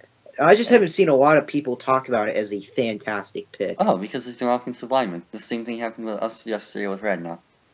That's just part of the business. It's unfortunate, but I mean, honestly, it's a great pick. And I think part of the reason why everyone is actually pleased with it and he's kind of going under the radar is because he fell so much. And if this dude were picked at 19, where Dallas picked in the first round originally, there would be a lot of people talking about it as a good pick. Yeah. Because he was the first rounder. So for them to get him at 50 is insane. Yeah, this was probably top 3 picks all night, in my opinion. One of the top 3 picks. On the other hand, there's a stretch of pretty terrible ones. There's one guy that is okay. Not good. Okay. I don't even say not good. The rest of these guys are pretty terrible or absolute horrible. Okay, don't disrespect Mike Mayock's man, dude. He'll have you thrown out of the club, as Mayock likes. I don't even see him as a tackle. I don't think he's a day 1 starter. No. Orlando Brown can at least be a competent day 1 starter in Baltimore. I don't think he's going to be absolute trash day 1. O'Neal, not good. I have no idea why the Vikings took him. He's worse than Riley Reid. Shout out to LA. Lucas Anderson, and he was pissed. I don't blame him. I didn't say he was wrong to be pissed. I'm just saying. Brandon Park, I'm going to save those two for last. Orlando Brown, I think is okay. I think he has if his athletic ability is absolute garbage, but if he can get him to play like he does on tape, then he should be okay. What do you think about Brown? It's also a nice story that he went to where his father played. Oh, I didn't even know that. Yeah, his father played for the Browns. Well, technically, he could have played for the Browns if he played before they moved. But he played actually for the Ravens, Orlando Brown Sr. Nice. And he was actually, yeah, his dad passed away a few years ago, so he actually had one of his older jerseys. So I found that's an interesting story. But it's like he's a good player. He on tape he's pretty good, but his fault. He's just not athletic at all, and he had probably the worst combine in history. For sure. Yeah, it was terrible. So if they can make it so where he doesn't have to use he doesn't have if he could just like block people and doesn't have to use his athleticism much, he can succeed. But if he has to use his athleticism, it's done. Now, one thing that since you mentioned that intrigues me is didn't the Ravens take Lamar in the first? Yeah, they did. They took Lamar, Who is, I would say, an athletic quarterback, no? Yeah, I'd say that's right. So I'm not sure that if you're going to be going with Lamar long term, and you're going to be going with Brown long term, you're probably going to be expecting Brown to hit such low blocks. You're probably going to be expecting Brown to be able to protect the scrimmaging, mobile quarterback. That's where I get a little iffy with it, and that's why I'm not as high of a fan of this as the value would indicate at 83. It's simply because of the fit with Lamar, if that's the direction they choose to end up going. That's why I would call it a not great pick instead of okay. It's an okay value, but it's not a good pick. Okay. Nope, Boom. Okay. I mean, day 3, and at least a day 3 guy for me. You know, like kind of like a high upside player, athletic high upside. I mean, he's the exact opposite of Orlando Brown, to be fair. He's a very athletic. I wish these two guys would have gone to the opposite teams. Because Noteboom with Lamar would have made a lot more sense, and Brown with Gurley would have made a lot more sense. Yeah. To me. But, whatever. Chucky to Pitt. I actually kind of like that. He can develop behind Gilbert and the other dude I can't think of right now. Villanueva. Yeah. So he'll be a great offensive line developing area there. They developed DeCastro, they developed Villanueva, they developed Gilbert, they developed Pouncey. They have a very strong offensive line reputation in Pittsburgh, and taking some rawer guys and developing them, unlike a team we'll get to in a minute. So ultimately, I'm optimistic that he can eventually become something, but he is a very distant long-term type of guy in backup for the next 2 or 3 years, I would say. Kappa? Or do you want to talk about Okorafor first? No, we'll go Kappa. Okay. Your turn. Kappa will definitely move inside to guard. I don't think anyone will dispute that. It'll be Person. yeah, it's a nice he has nice power, but he's raw, you know. That's what happens when you play at Humboldt State. Mm-hmm. So happens when you play at Humboldt State, you know. If the Tampa Bay can develop him, use his power effectively, and develop his other aspects of his game, he could be a decent starter. All right. So Now let's get to the main ones. I wouldn't call them the main ones. I would call them the main ones. anti-main ones. And by the main ones, I meant the two worst ones. That's kind of what I meant. Today. We'll start with Braden Parker. Because this is just. And I know that you're a Broncos fan, so I'm gonna start with this. Yeah. This time. I literally laughed my butt off when I saw Braden Parker's name go across the screen. Especially after they took Colton Miller in the first round. Oh dear. John Gruden totally fell for Tom Cable. And $100 million. And it's so funny because we've already seen the Tom Cable offensive line in Seattle, and we saw Russell Wilson get killed because of it. Fortunately, he has still survived and lived to see another day, and he is still breathing. I do not expect the same fate for David Carr. Well, David Carr isn't that great to begin with. Or Derek. Derek Carr isn't that great to begin with. He's at least survived and healthy. Well, outside the year, he broke his towards the ACL or whatever it was. Broke his leg. Yeah, that's what it was. Broke his leg.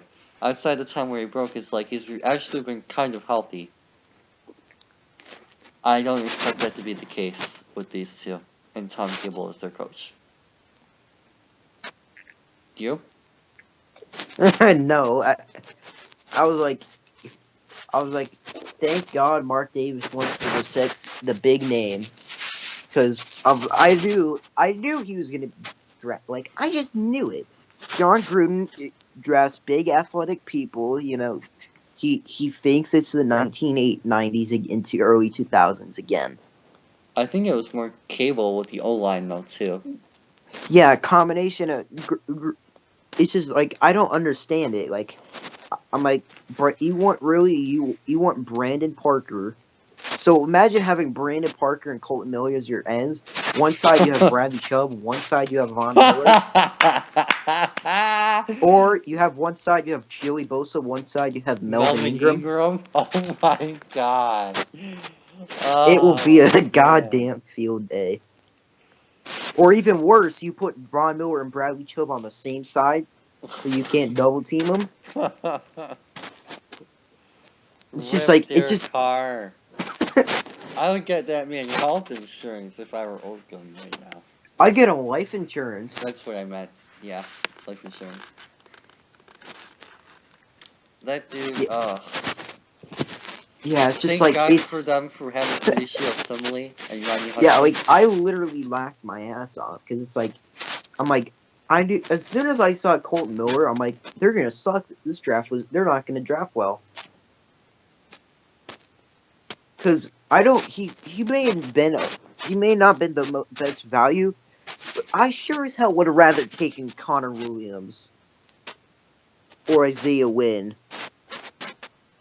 over Isaiah Wynn if you play him a tackle over Colton Miller.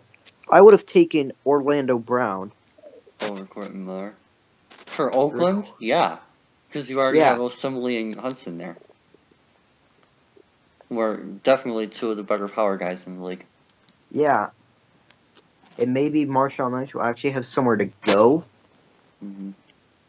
So yeah, just like I don't understand why you take him, and they also traded up to get him. Oh my goodness! So it's just a terrible pick. I mean, again, kind of toning down our hate for it. I see the athletic upside, but my problem with it is that they've proven that Tom Cable can't develop O linemen. Wasn't he the Chiefs coach for a minute? What? Wasn't Tom Cable the Chiefs head coach for like a year? I don't even remember. Alright, whatever. I know he was Seattle's O-line coach for the last few years. It was an OC somewhere too. I forgot where he was. But yeah, if they had a guy like Scarnecchia who proved that he could develop O-linemen, then fine. Maybe I could, especially Miller in the first, if you're that confident. But having Tom Cable as your O-line coach is not a good look to take two athletic offensive linemen. So, let's get to my favorite pick of the day. In fact, my favorite pick of the draft, right here. Well, Washington is winning you over. Oh, Washington had the best draft of all time. You start. This man is a bona fide scrub. He can't play. No disrespect whatsoever. I'm quoting Stephen A. Smith, by the way. No disrespect whatsoever, but I'm sorry. The man can't play the game of football. He has bad feet. You know, he doesn't move. He can't walk. He doesn't set the edge. He can't pull. He can't do anything right. So it's beyond me why you don't. In the third round, you try and take quality players. Unless it's goddamn opposite day and April Fools combined, this dude is not a quality player. You go.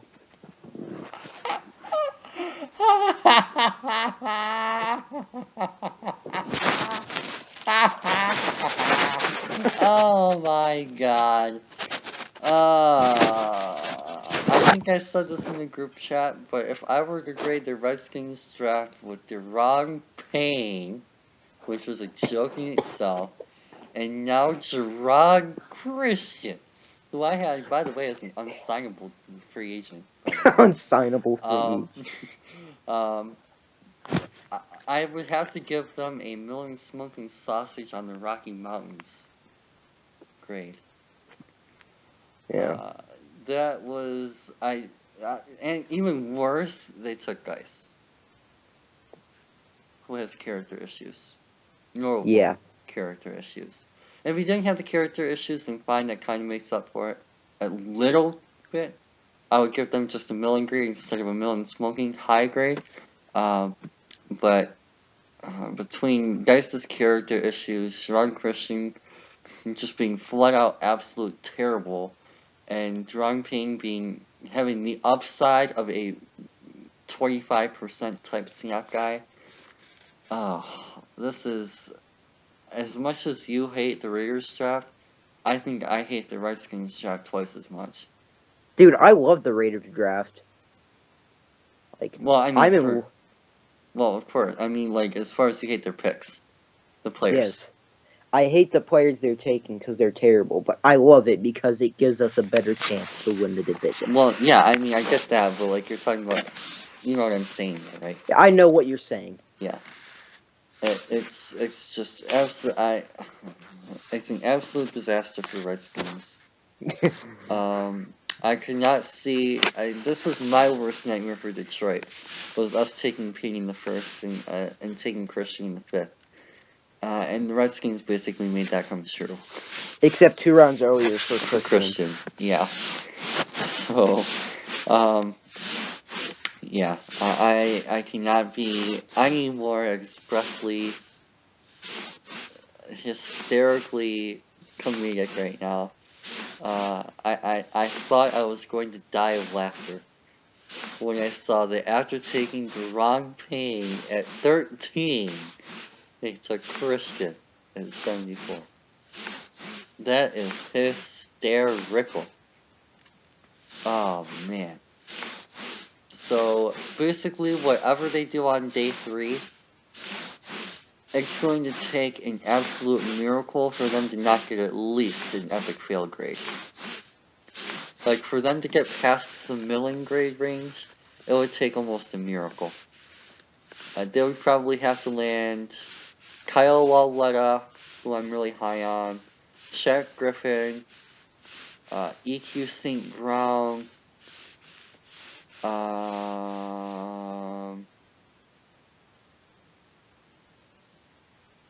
Mo Hurst to be cleared medicals. That would make up for one of them by itself.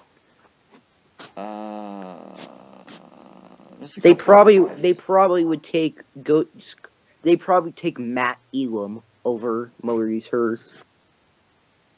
I don't know why. I just looked the most random ass great behind. Opo Oko could help a little bit for me. Justin Lawler could help a little bit for me. I already mentioned Shaq Griffin. Gennard Avery could be a big win for them if they were to get him. Sure. There's a few corners, particularly Phillips, that would kind of make up for that. And we'll get into some of these guys and stuff in more detail later. I'm just going through a list. But yeah, there is very, very little to me, and a very, very specific draft that they would have to have that would get them out of the milling grade range. This is just so horrible. And honestly, I wish that the Packers had done this. I'll put it that way. They not only did the Packers not get either of those guys, they took Jair, which makes me completely mad. But yeah, they're definitely not looking very good. And I kind of like Jay Green as a head coach, so I feel bad for him.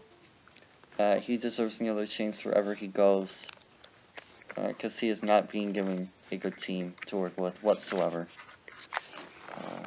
And I wish the best for his future career, whatever path he decides to go down, whether he becomes an offensive coordinator again and tries to work his way back up to head coach, or whether he gets another head coaching job, or what, because he's not got a long time left in Washington with the way that his GM's projected for him. Next, we head to the offensive guards, so at least the people listed at offensive guard. Yeah. Only 3 of them today. All 3 of them in the first 5 picks of the day. And all 3 of them, to me, very, very, very good picks. So I don't agree. I don't disagree. Corbett is kind of interesting, but when you take an effect scheme, I like Corbett. He's one of my dudes. He's like one of my dudes in this draft, you know.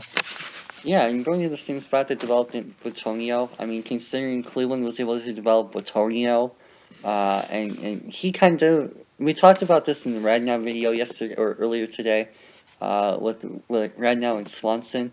Corbett and Batonio is pretty similar in that sense. So kind of like that mentorship role guy is going to be playing next to the guy, that or at least on the same team as the guy, going to the same place as the guy that he's been mentored by throughout his college career. So I really like that fit from a off-the-field standpoint as well.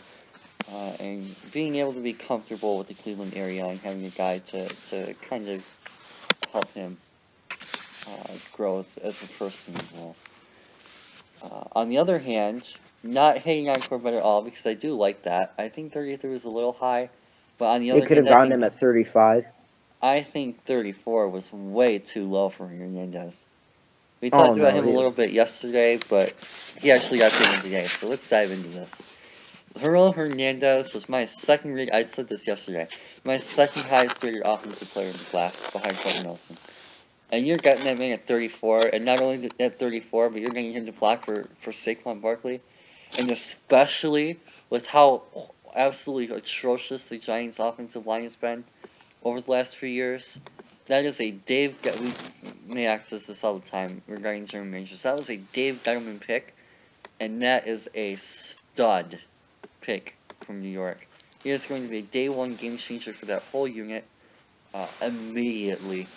And you're talking about the starting of a build of an actual competent offensive line. And in Will Hernandez's case, a powerful, elite offensive lineman from day 1. Now, granted, the one thing that I don't like about Hernandez is I think you're kind of locked into playing him at left guard, but he doesn't have a lot of versatility and experience. He's not someone who's going to kick out the tackle. He's not someone who's played center before. So you're getting him to play left guard. But he is probably the second best pure left guard in the class behind Nelson. Him and Soldier together will be great. Oh, yeah, I forgot about Soldier. They also lost their left guard in free agency. Actually, did Pugh play left or right guard? He played right tackle last year, which is part of their problem. Oh. Never mind then. But yeah, him and Soldier together will be great. Their left side of the line is off to a good start. Their left side of the line is set for the next 5 to 10 years. Yeah. Who's their center? Did they bring back Fishburg? I don't think so.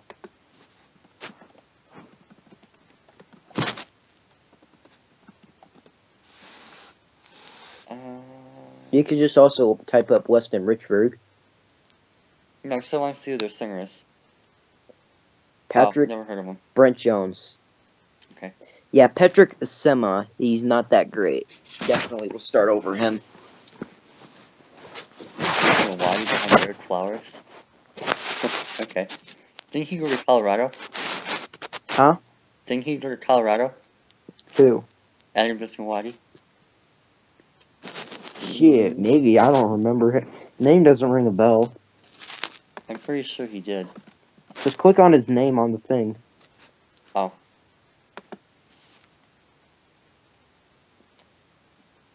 Oh, no, it's Pitt. Okay. I was like, his name doesn't really ring a bell. Alright.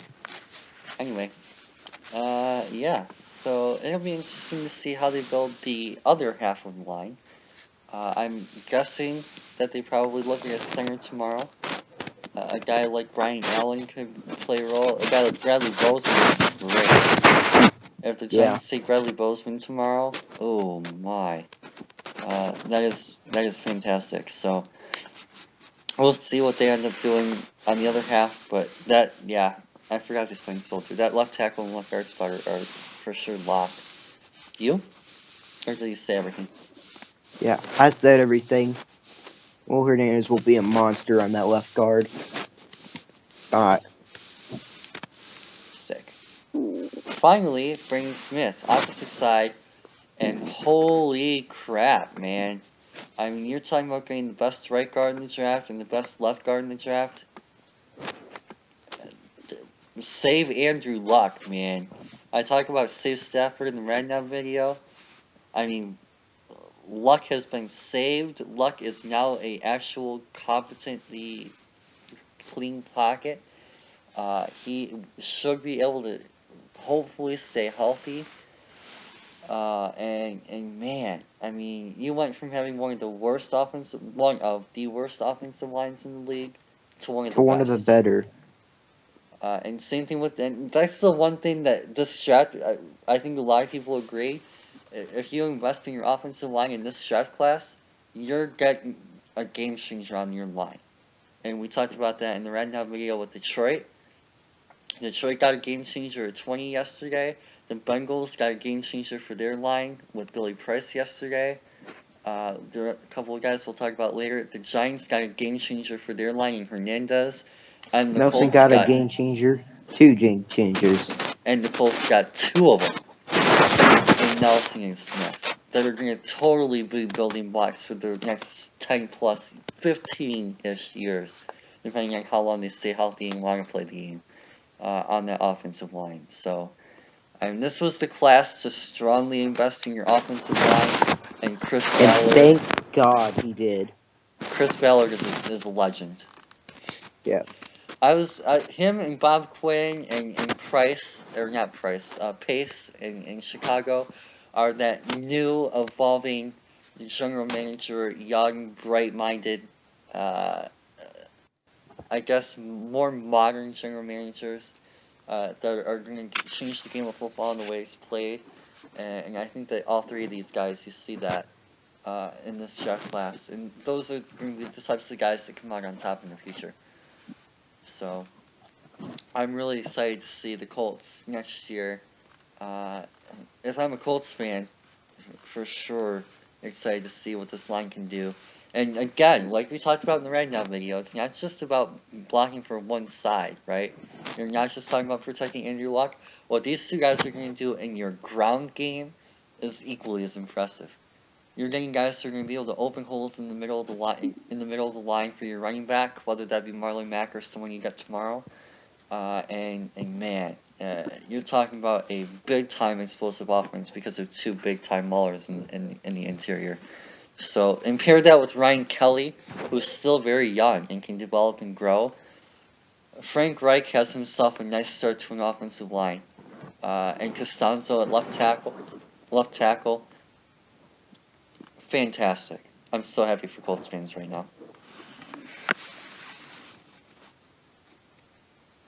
Yeah. As you said, this is fantastic to be Andrew Luck, because I bet most of your league to know that unlike their last one, the GM actually gives a shit about your health. Yeah. Yeah, he took an absolutely awful offensive line into one of the better ones in the league in about 48 hours. So these are great 2 days for Colts fans. They should be celebrating right now, and hopefully moving on to a healthy Andrew Luck. Yeah, and we'll see how healthy he is for week 1. At the very least, you're getting someone to... He's gonna throw it. He's already throwing the football with the team, so he'll be. Yeah. Wow. Okay. Interesting. It seems to be a little bit further along than may think. Nice. Very nice.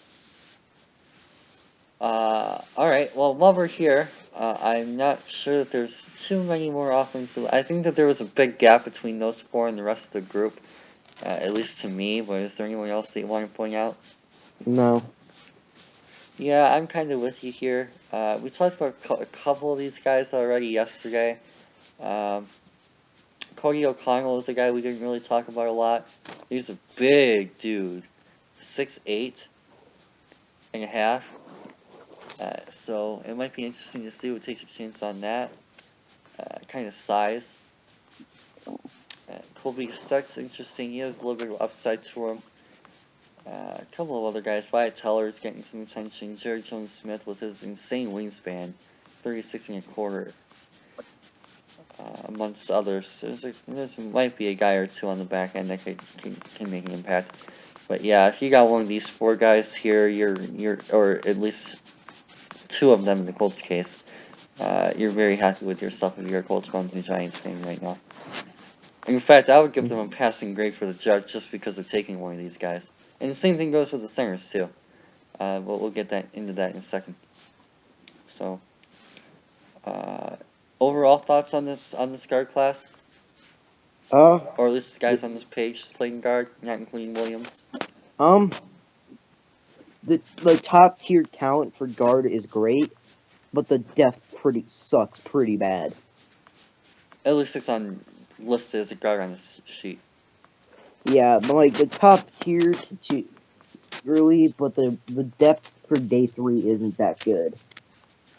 Yeah, and of course, I mean the one thing about offensive line too is if you have a good coach there and a good scheme, you can develop some of these guys. And there's a little bit more upside in taking an offensive lineman late to me, and hoping that they pan out, especially if you give them time to develop, and build something. Because it's more of one of those positions where you're relying on a unit rather than an individual player in most cases, at least. So if you can give some of these guys, particularly for me, Teller and Jerry Jones, a coaching staff, and I can work with them and develop them and build them, I think that there's some upside to some of these guys tomorrow. And while we might not be thinking of some of these guys, I mean, Gerhard de Beer, if that's how you say his name, could end up becoming a future All-Pro. I just literally picked someone at random based on the longest name.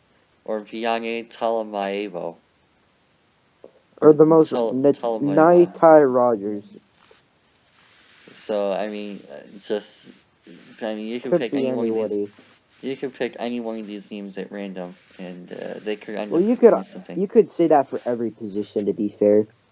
I'm not so sure about that. With quarterback in particular, you have to have a specific set of intangibles. You have to have a specific set of talent at the start. With running back, it's probably nice if you have some vision. Probably have to have some semblance of athletic ability.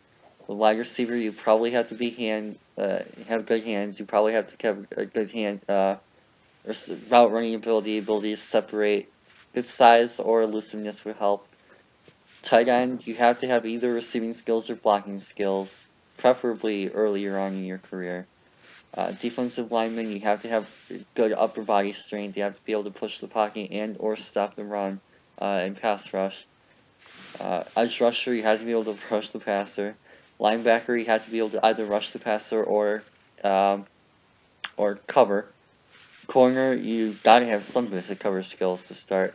And safety, you have to at least be able to tackle from day one. With offensive linemen, I mean, I think that's kind of it's a bigger deal at tackle, which is why I've talked about it more at tackle. But if you're taking an interior offensive lineman, if you have guys around them that can handle themselves, and you can grow into something, we'll see. Especially for a lot of these guys, like these day 3 guys are probably going to be backups for a little while. And even a little while might be an understatement, they might be career backups. If you can even fill in for a game, for a day 3 offensive lineman, like a 7th rounder, I mean, if you take Jamil Demby, and he literally plays like a game, but that game is good, that's worth a 7th round pick to protect your quarterback. Yeah. So, we'll see how some of those guys' careers end up panning out. Any other thoughts on this guard class? No. Center. The rest of the interior line.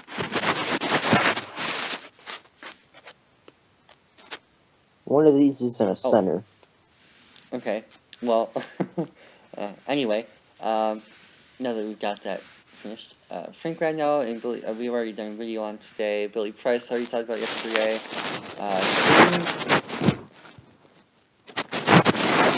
Are you okay?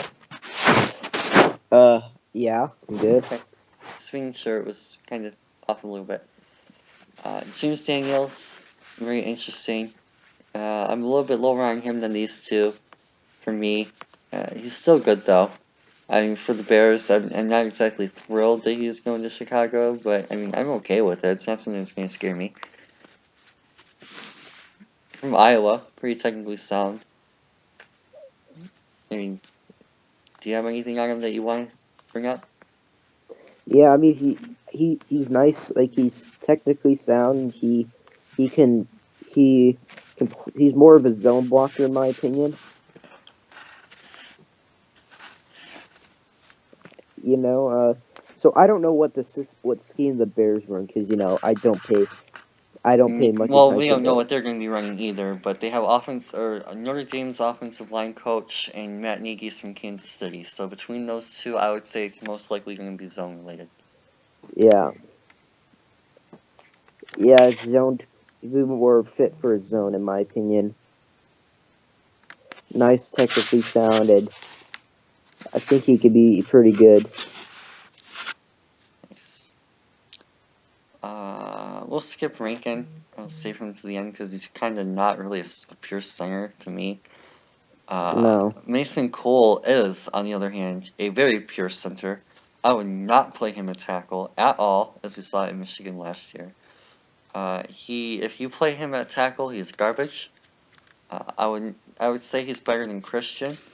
Well, to be fair, my phone is better than Christian. Yeah, so that's kind of the point I'm making here. At tackle, he's not good.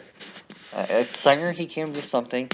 I will say, if you're a Cardinal fan right now, you're looking to find out more about Mason Cole in particular, go turn on his 16 tape. His 17 tape at tackle is not what you will be getting next year if you play him at center. He's definitely someone you're going to have to go back and revisit. And especially last year, our offensive line scheme and coaching was abysmal. And honestly, that's part of the reason why I'm so adamant against Jake Patterson being competent for us next year. But, I mean, I kind of like it for Arizona. It's late in the third round. I think that was the third to last pick of day 2. You're getting someone who can contribute to center and not totally die. And he'll be competent for you. You got anything on him? No. Oh, okay. So before we get into Rankin, who we've already talked a little bit about, but we'll spend a bit more time on him, especially with Carson. Is there anyone here who stands out to you? Because I've got one name that I know who stands out to me. That's still left. I think we're thinking the same person. Bozeman? Yep. You go first. Yeah, what was he, like 2 years start at Alabama or something? Probably more than that since it's a 5-year. Yeah, 3 years start at Alabama, which is something. He's a nice center. He's good power, decent technique. I think he can be he'll be a nice value pick in day 3. Yeah, I'm with you on that for sure. Especially for a team like the Giants, who we just talked about a minute ago with Hernandez, who need a center still, who like to draft offensive linemen who are ready to step in day 1 and need a guy to step in day 1. He's probably the best one in the bunch. And as for a couple of these other guys, like Kisenberry, despite what you might think being from UCLA, is not absolutely terrible on offensive line. He's still a competent guy. Sean Welsh is more of a guard. Daniels more center. Welsh I'd probably play guard. So he can step in and contribute day 1. Will Clapp I actually thought should have gone in the 3rd. He can be a nice day one guard. Brian Allen was sophomore at Michigan State. He didn't get Lewerke killed at all, even despite playing very, very good big-time offensive line or defensive lineman.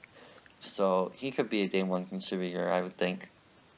Not a good one, but if you need him to play day one, he can. Long-term piece for sure. Lundblade, I've heard a little bit about. I think he took a visit to Detroit at one point. Was where I heard his name from. So he could be an interesting guy to watch later on.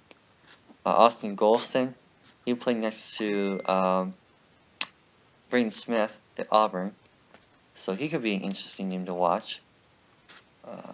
And those are just a couple of the other guys, a couple of the guys that I've watched. So, anyone else that stand out to you other than Bozeman that you might want to take a look No. at, Avery? No. So, back to Rankin. Did we talk about Rankin yet?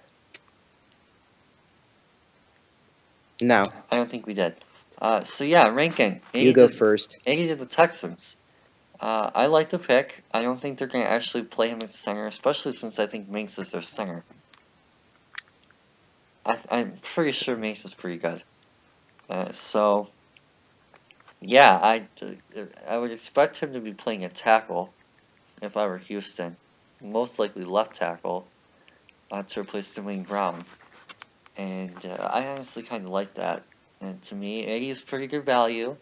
I'm not a huge like day one type guy for him by any means, but I mean considering he's probably the second or third best offensive tackle in the class, depending on where you feel William Williams should and will play. I would say third best day one left tackle behind McGlinchey and Williams, or I mean Wynn, since we probably play Williams at guard. I mean that's still pretty solid right there. I would take that in the second round, and they got him in the third. So nice with your start from Mississippi State. And I'll end my section of this by saying go check out the video we did on him for more of my thoughts.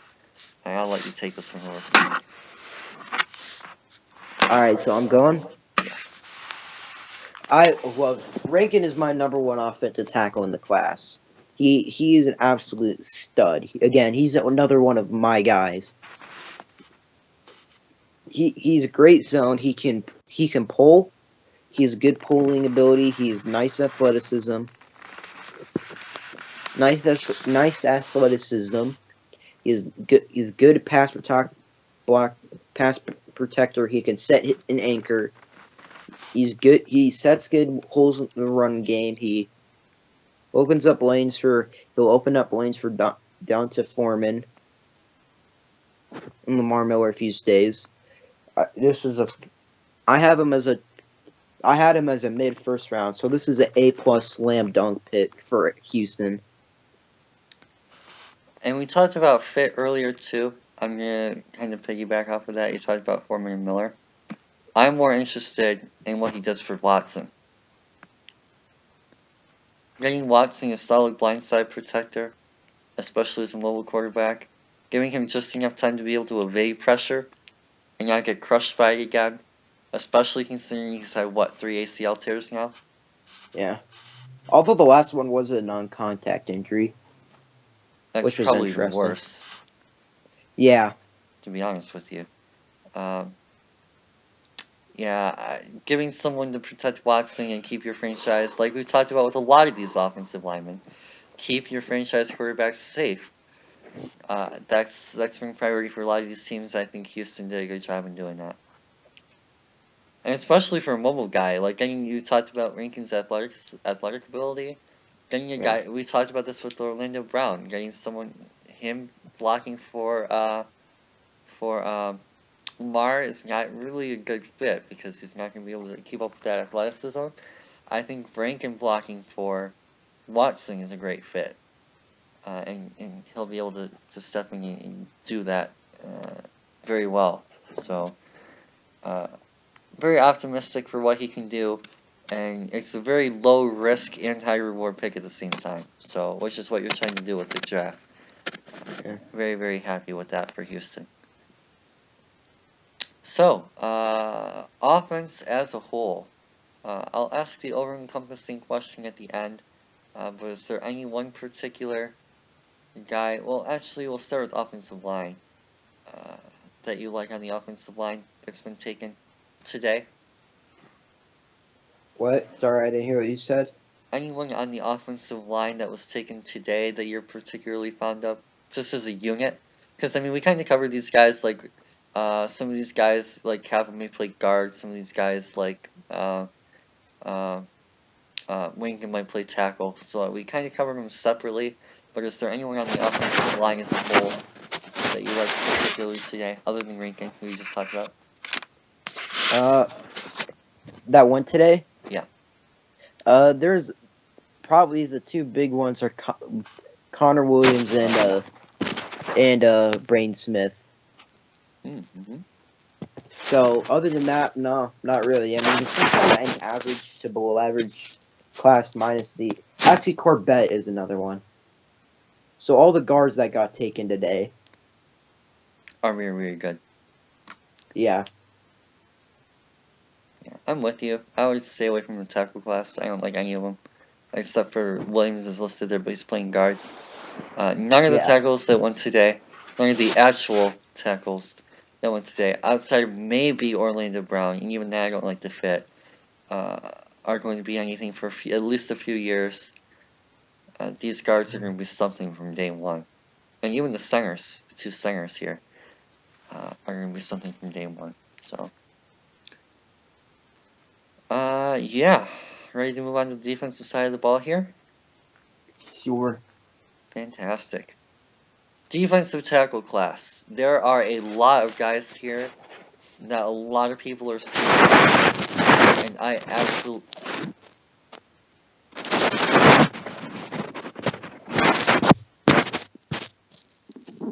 absolutely love. So yeah. Is there anyone that you want to focus on first? Because I could talk about any of these guys. I love almost all of them. No, you can go ahead. Sweet. PJ Hall is the first one to go of the bunch. To the Raiders. Yeah, and honestly, I think this might be the Raiders' best pick of the day. I mean, that's not saying a lot, but PJ Hall is going to be a very interesting player to see how he develops. I know a lot of Falcons fans are really, really high on him, and I kind of see it. This dude is athletic with upside, and unlike the offensive tackle position, I think that defensive tackle, that matters a little bit more and has a little bit more chance of success. So you're getting someone who at least has a little bit of a floor to him with this pick relative to boom bust. With the two offensive tackles, they're more likely to bust. I think that he's a little bit more likely to boom. So very excited to see what he's able to do in a Tampa 2 scheme with Gruden, who relies on a little bit more of an athletic offensive or defensive line for his defense, and hopefully for the Raiders at least, he can contribute immediately and be a part of a more athletic defensive line than a lot of people expect to be. They're not really the greatest defensive front, but with a guy like Khalil Mack, having an interior guy like PJ Hall could be very interesting to see there. You? I hope he does not work out because that would be fantastic. But yeah, I can see why people have upside on him. Again, it's like the other picks. He's an athletic defensive lineman, you know. I say he has a better floor than the offensive lineman they went with. But his athletics still not a safe pick for sure. Oh, yeah. Okay. Fair enough. BJ Hill, another guy a lot of Falcons fans liked, and we'll get to the Falcons pick later. Guy named BJ went pick 69. 68. It is listed 68 here. I'm pretty sure it's. Never mind. It's not even worth arguing over. Anyway, yeah, another guy that I really, really like. I know Falcons fans really high on him. In fact, Dan said that he wouldn't mind him in 26 at one point. So definitely someone who was next to Bradley Chubb. who I'm sure that by now you probably watched quite a bit of tape on. And yeah, man, I mean, this guy was a part of that defensive front, and he will be a part of a defensive front in New York. I mean, this guy is going to be behind Damon Harrison and Delvin Tomlinson and rotating with those guys. Like, you are going to get non-stop big girth fellas, man. I mean, no matter which one of them lines up across me, you're lining up against a big man. It's a great pick for depth. It's a great pick for rotation. In a spot where we talked about yesterday, where like with Jacksonville, where you like rotation guys, he's going to be big for the Giants. So getting him in the third, steal. I love it. You? Yeah, it's a nice pick. He's gonna provide a lot of some depth and on the defensive line, which since the Eagles have won the Super Bowl, now everyone wants depth on the defensive line. Depth on the defensive line, he's going to be able to push people back, maul people, power guy. He's going to start, and over time, during the course of the game, he's going to wear down the guy he's going up against, and eventually he'll be able to slip through, make the tackles for loss, and eventually maybe a sack. And yeah, and that's the other thing too. I mean, we talked about wearing the other guys down.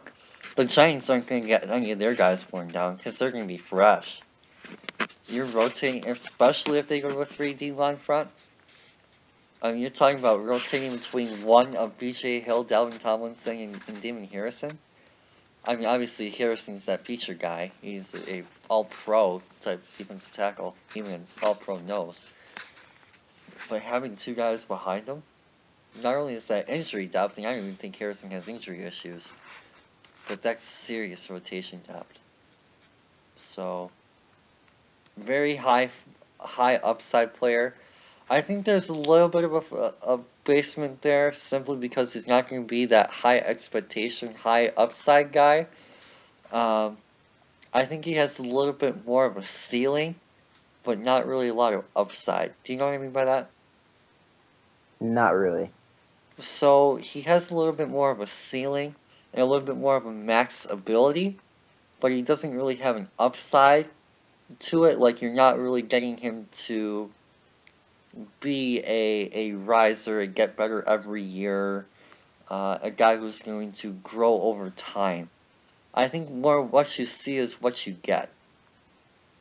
Alright. So what you're getting is a very good player, but you're not going to be getting a lot of that good player stuff right off the bat because you're going to be rotating him in.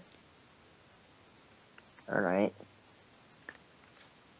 Makes sense. Nathan Shepard. One of my guys in this class. You always talk about your guys. Nathan Shepard is one of mine. I really love what he was able to do at Fort Hays, both at the nose and at the one. He is very scheme versatile, and Todd Bowles is going to have a field day with this kid. We haven't talked about all the Giants picks yet, so I'm gonna save that talk for later. But the Jets, both New York teams, are having absolutely sick drafts so far. Yeah. Sam Darnold and Nathan Shepard is one, and I don't even remember who their second rounder was. We might not have gotten to it yet. They didn't have one because Oh. they traded to their seconds to get Darnold. trade up to get Darnold. Right, okay. Sam Darnold and Nathan Shepard is one heck of a first 2 days to this class. Trading your second rounder for Sam Darnold is worth it, and Nathan Shepard is basically a second round talent in the third anyway, to me. I had a high second on him. So to get him at 72, Jets, oh man, that was a great start to the draft. And I'm sure that their general manager, whoever it might be now, I'm losing track, they've changed so much, is having a very good start. I love his pass rush ability at the nose. A little bit older, which is my one concern with him. You're getting a lot less upside, but again, that ceiling is definitely there. If you get him to play at his max potential, you're getting a very max potential, high caliber guy. So a very high floor. I love what he can do from day one. You? Yeah, yeah. I like his. I like his. He's a nice. He's going to be an athletic nose. Be able to pass. Get to the quarterback. Get to the quarterback. He's not gonna have upside, but like you said with the BJ Hill, what you see is what you get, and it's gonna be pretty dang good. Yeah, and that's why I love all these defensive tackles, right? I mean, there's just so many of these guys who might not have some explosive ceiling like a Vea or Bryant or Hurst if he can, especially on day 3. If his heart issues somehow does end up coming back differently than we expect. We'll get into that later. There's just so many guys that got taken today, especially in this group, and we'll get to some of these guys in a minute, that have such high ceilings, and even more importantly, such high floors. And coming from a background in Detroit, where we value high floor players over high ceiling guys, I love to see that. So, I'm a huge fan of a lot of these guys. I'm so happy that a lot of these guys went where they did. And we'll get into some more in a minute. But Shepard is just one of them. Him working in Todd Bowles, man. Oh, yes. Uh, Him and I'm Leonard Williams. Dude. Like, perfect replacement for Mo Wilkerson. In fact, I actually think he's going to be better for the Jets than Mo Wilkerson was. Considering the cap, considering the attitude, Nate Shepard is an improvement. I gotta go. I gotta be up in a few hours for a chess tournament. My stomach is kind of upset, so I'll talk to you later. Alright, fair enough. By the way, before I go, Yitem, great pick, steal. Awesome. Alrighty, well, I'll talk to hopefully you we'll see you later. again tomorrow. Yeah, I'll talk to you later. Awesome, sounds good. Bye. See ya. Alrighty, so I guess it's going to be me finishing out this one. But yeah, I love the Nathan Shepard pick. Derek Nottie, another nose tackle with very high upside, really good floor. Going to Kansas City to basically fill that Poe role that they missed last year. I really, really like him too. Another nose tackle, but and you start to see these guys fall a little bit, and that's why they got taken in the third, is because they're nose type guys. But I mean, at that point, they're so good that they're so worth it too. So definitely one of the better players on the board at the time. I really, really like that. Justin Jones, another guy from NC State, along with BJ Hill, who has a lot of upside. And again, also another quite high floor. You're going to hear that a lot, even with these next two guys. Definitely a lot to like there. Very, very high potential guy going to Kansas, or not Kansas City, LA Chargers. And I really love their draft too, man. Derwin James, Justin Jones, two very, very nice picks. Next up, we have Deidrin Sinat, I believe is how you say it, from USF. And this kid is underrated. I am a huge fan of his as well. I know a lot of Lions fans are talking about taking him on day 3. And there is a lot to like. If you haven't seen this kid's tape yet, definitely go check it out. Not a big school guy, USF, but he had some serious, serious tape. So there's a lot of stuff to watch with him. That he, next to Grady Jarrett, especially with a team that has a history of developing linemen under Dan Quinn. And you talk about Tack, Vic, Jarrett, and all these guys have panned out under Dan Quinn's watching in Atlanta. He will be the next one. Bold prediction. Finally, you have what might even be the best of the bunch on day 2, and that's Harrison Phillips. I thought that there was a chance he could go as early as 20 at one point earlier on in the process. He's a nose, which is why he slipped, but this kid is a stud. He is probably one of the best nose tackles in this class. More run stopper than a lot of these guys. A lot of these guys are more pass rushers, which is why they went earlier than Phillips did. But for him to last until late in the third is absolutely incredible. I had a first round grade on him, I think. And he's one of, if not the best run stopper in the class behind Vea. So, very nice to see him go to a team where he'll be used as part of a very good defensive front with McDermott. I trust him to go to with McDermott developing effectively, and he'll be a fantastic replacement for Marcel Darius, who they traded away last year. So definitely keep an eye on him and what he'll be able to do in Buffalo. I think they're getting one of the steals of the draft, actually, in my opinion. So a couple of guys to watch out for on day 3. Unfortunately, it's been reported that Maurice Hurst has a serious heart issue, and we knew that it was a bad heart issue for a while. News came out today, according to a couple of sources apparently, that Maurice Hurst might never be able to play football again.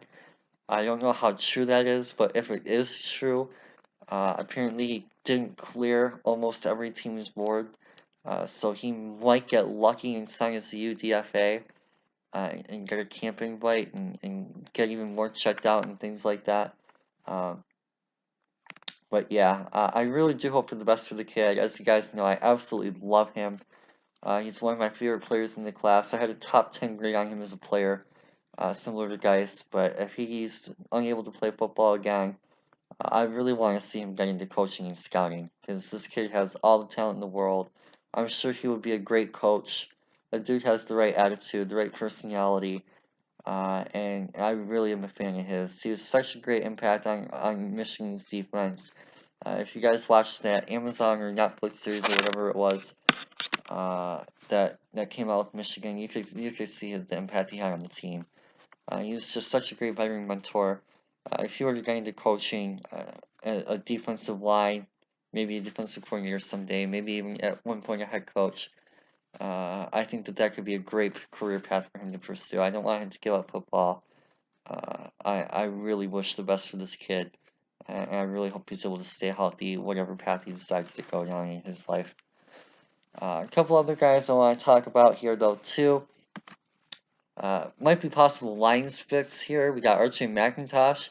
A little bit surprised he fell to the 4th, but could be good value here. Third-year junior out of Miami, was a part of that big-time Miami team this year that kind of surprised me, at least in the college football world. I think they were undefeated at one point. Weird noise. Tim Tuttle, very interesting nose tackle type out of Virginia Tech. Big dude, 330. Kind of a poor man's Vita Vea. A little bit lesser, of course, in both areas, pass rushing and run stopping. But he'll still be a nice contributor day 1, third-year sophomore, left really early. Gave up 2 years of eligibility. Sean Hand, interesting defensive end tackle type versatile guy from Alabama. I actually like him more than Payne myself. He could be a nice factor go-to guy for some team in need of a defensive lineman, versatile defensive lineman. I'd like to see him go to New England myself, be a part of a Belichick defense, but if we took him to Detroit, I wouldn't be mad at that either. Another guy I really like here, Trent Thompson. He's probably one of my targets for our 5th round pick. I really loved what I saw in him on Georgia tape. Him and Roquan were a big part of that playoff win, along with Lorenzo Carter, who I'll get to in a second. Definitely like to see what he can do in the long haul, wherever he ends up going, and he'll be one of those guys we focus on tomorrow for sure. Lorenzo Patukasi out of Connecticut could be someone interesting to watch as well, another big nose tackle type. Andrew Brown, rotational guy, could be interesting to watch. Bilal Nichols, a guy that Lions fans should have their eye on. We've been targeting him lately, so keep an eye on him out of Delaware. Puna Ford didn't get a combine invite, but he'll probably still get drafted on day 3. Definitely someone to keep an eye on from Texas. A little undersized, they're only 5'11", but nonetheless has the pure natural talent. Contavious Street torn ACL with the workout with the Giants, so he's out for all of this year. A big reason why he fell past day 2 and probably will fall out of the 4th. He's definitely still get drafted from what I've heard, and I hope he does. He definitely deserves it. The guy's tape is fantastic, and he's part of that defensive line with Hill and Jones and Chubb. So keep an eye out for him as well. Further down the list, we got Lowell Tulele, Star's brother, I want to say, out of Utah. Another guy. Khalil McKenzie has been getting a lot of interesting teams. He could go earlier than a lot of people think tomorrow as well. Not really a lot of other guys I see on this list, but yeah, so a lot of interesting games left for sure on the defensive tackle spot. A lot of options left for teams that need them, including the Lions. Edge rushers. Very interesting group here. Harold Landry ended up falling due to medical concerns. I'm not the biggest fan of his. At 41, though, pairing him up with Rashawn Evans is fantastic value. So I really like what the Titans were able to do with him, or what the Titans are going to be able to do with him. And again, I talked yesterday about Evans with Brable. Same deal. Harold Landry with Mike Brable is going to be a fantastic pairing.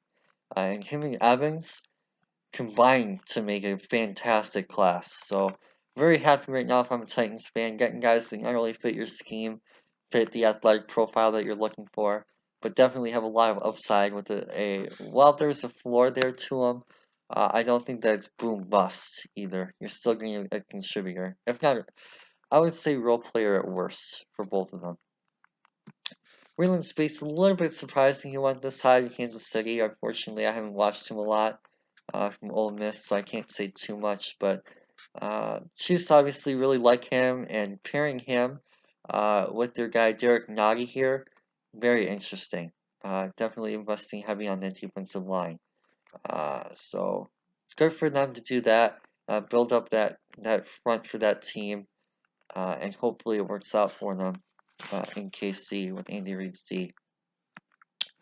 Chargers, big fan of Uchenna Nwosu. We talked a lot actually about the Chargers. Justin Jones, the other guy I liked, and Derwin James may have been one of the steals of the first round. I think Uchenna Nwosu was a first rounder as well on my board. So he's definitely someone to look out for, making a future impact with the team. He's probably going to be more linebacker for the Chargers, moving to a 4-3 front. With Bosa and Ingram at the edge, spots at the end. I think you played Uchenna at Sam, maybe a nickelbacker, and he'll have immediate success there. Dude's so strong and so good at creating pressure. Blitz angles are very, very nice, so I really like him as a pass rusher, but who can also stop the run and coverage upside. A lot of upside there, developable traits, so keep an eye on him. I really like what he can do. And going to LA, very nice.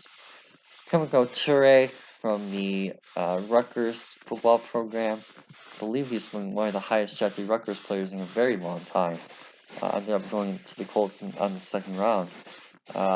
Honestly, I really like him. I think he's underrated, and the upside there is insane for a late second rounder. Simply due to the athletic ability.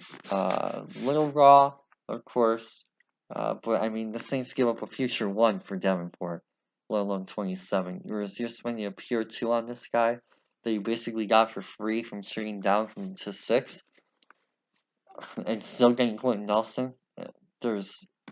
That's a great fit. I really like what he can do. And he'll be a great guy for Eberflus to build his pressure on. And the same thing goes for Tyquan Lewis. I had Sam Hubbard a lot higher than him. Of course, I had Hubbard higher than basically all these guys, except for Chubb. But he's going to be very interesting to see and watch how he develops as well.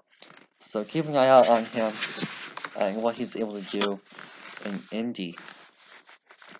Giants. Again, we talked earlier about how these got one of the steals of the draft in Will Hernandez. Also took Saquon Barkley, who a lot of people are very, very high on. Lorenzo Carter. Same deal. This kid is going to be a stud. No idea how he fell to the top of the third round. Man. Giants fans should be thrilled right now. Oof. Man, I'm starting to get tired already. Give me 1 minute, I'm gonna get some water. Oh my goodness.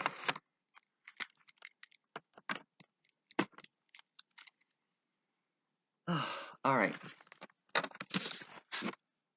yes, the Giants fans definitely really excited for them and what they're able to get with Lorenzo Carter. Very, very, very happy for them. Chet Thomas, again, love the upside there from Miami. Versatile defensive lineman. A lot of Falcons fans usually are high on him. Definitely interested to see what he does in Cleveland. Very versatile guy. Him and Ogba can probably rotate between tackle and end, so keep an eye out for him. Sam Hubbard, one of my favorite players in this class. I wanted him at 20. Definitely big fan of his. Love his run stopping and pass rushing duality, coverage versatility. Going to be a blast to watch what he does in Terrell Austin's game. Rasheem Green, another versatile defensive lineman, edge 3-4, edge 4-3 interior guy. Really, really like what he can do at the defensive tackle and defensive end spot. So probably play tackle for Seattle after losing Sheldon Richardson. But again, such a good player there in the third round. The value is absolutely there. Oh man, very, very excited for Seahawks fans. Finally, are these guys left here? Arden Key, man, definitely really, really like that pick. There's a lot to like about him. Going to Oakland opposite Khalil Mack. Oof. I think he was actually their best pick of the draft, to be honest with you. At one point was started by top 5 caliber pick last year, and he fell all the way to 87. So, very, very nice there. And yeah, I'm really excited to see what he's able to do. His upside is through the roof. On the other hand, his floor is very, very low. At that point, though, at the end of the third round, you take that chance. A very nice pick for Oakland. So, with that said, I think we'll cover some of the linebackers and secondary guys tomorrow. With Braden leaving, I'm starting to get tired a little bit myself as well. It's been going on for, what, 2 hours now? Maybe more. And yeah, just quick over summarizing thoughts here. Not really a lot of linebackers stand out. Fred Warner is probably the best of the bunch. Leonard is nice at 30, but at 36 a little bit high. Jefferson, good value. I really like to see he's going to be able to do in TA defense. Corners, again, Josh Jackson opposite Kevin King with Jair at nickel is going to be insane.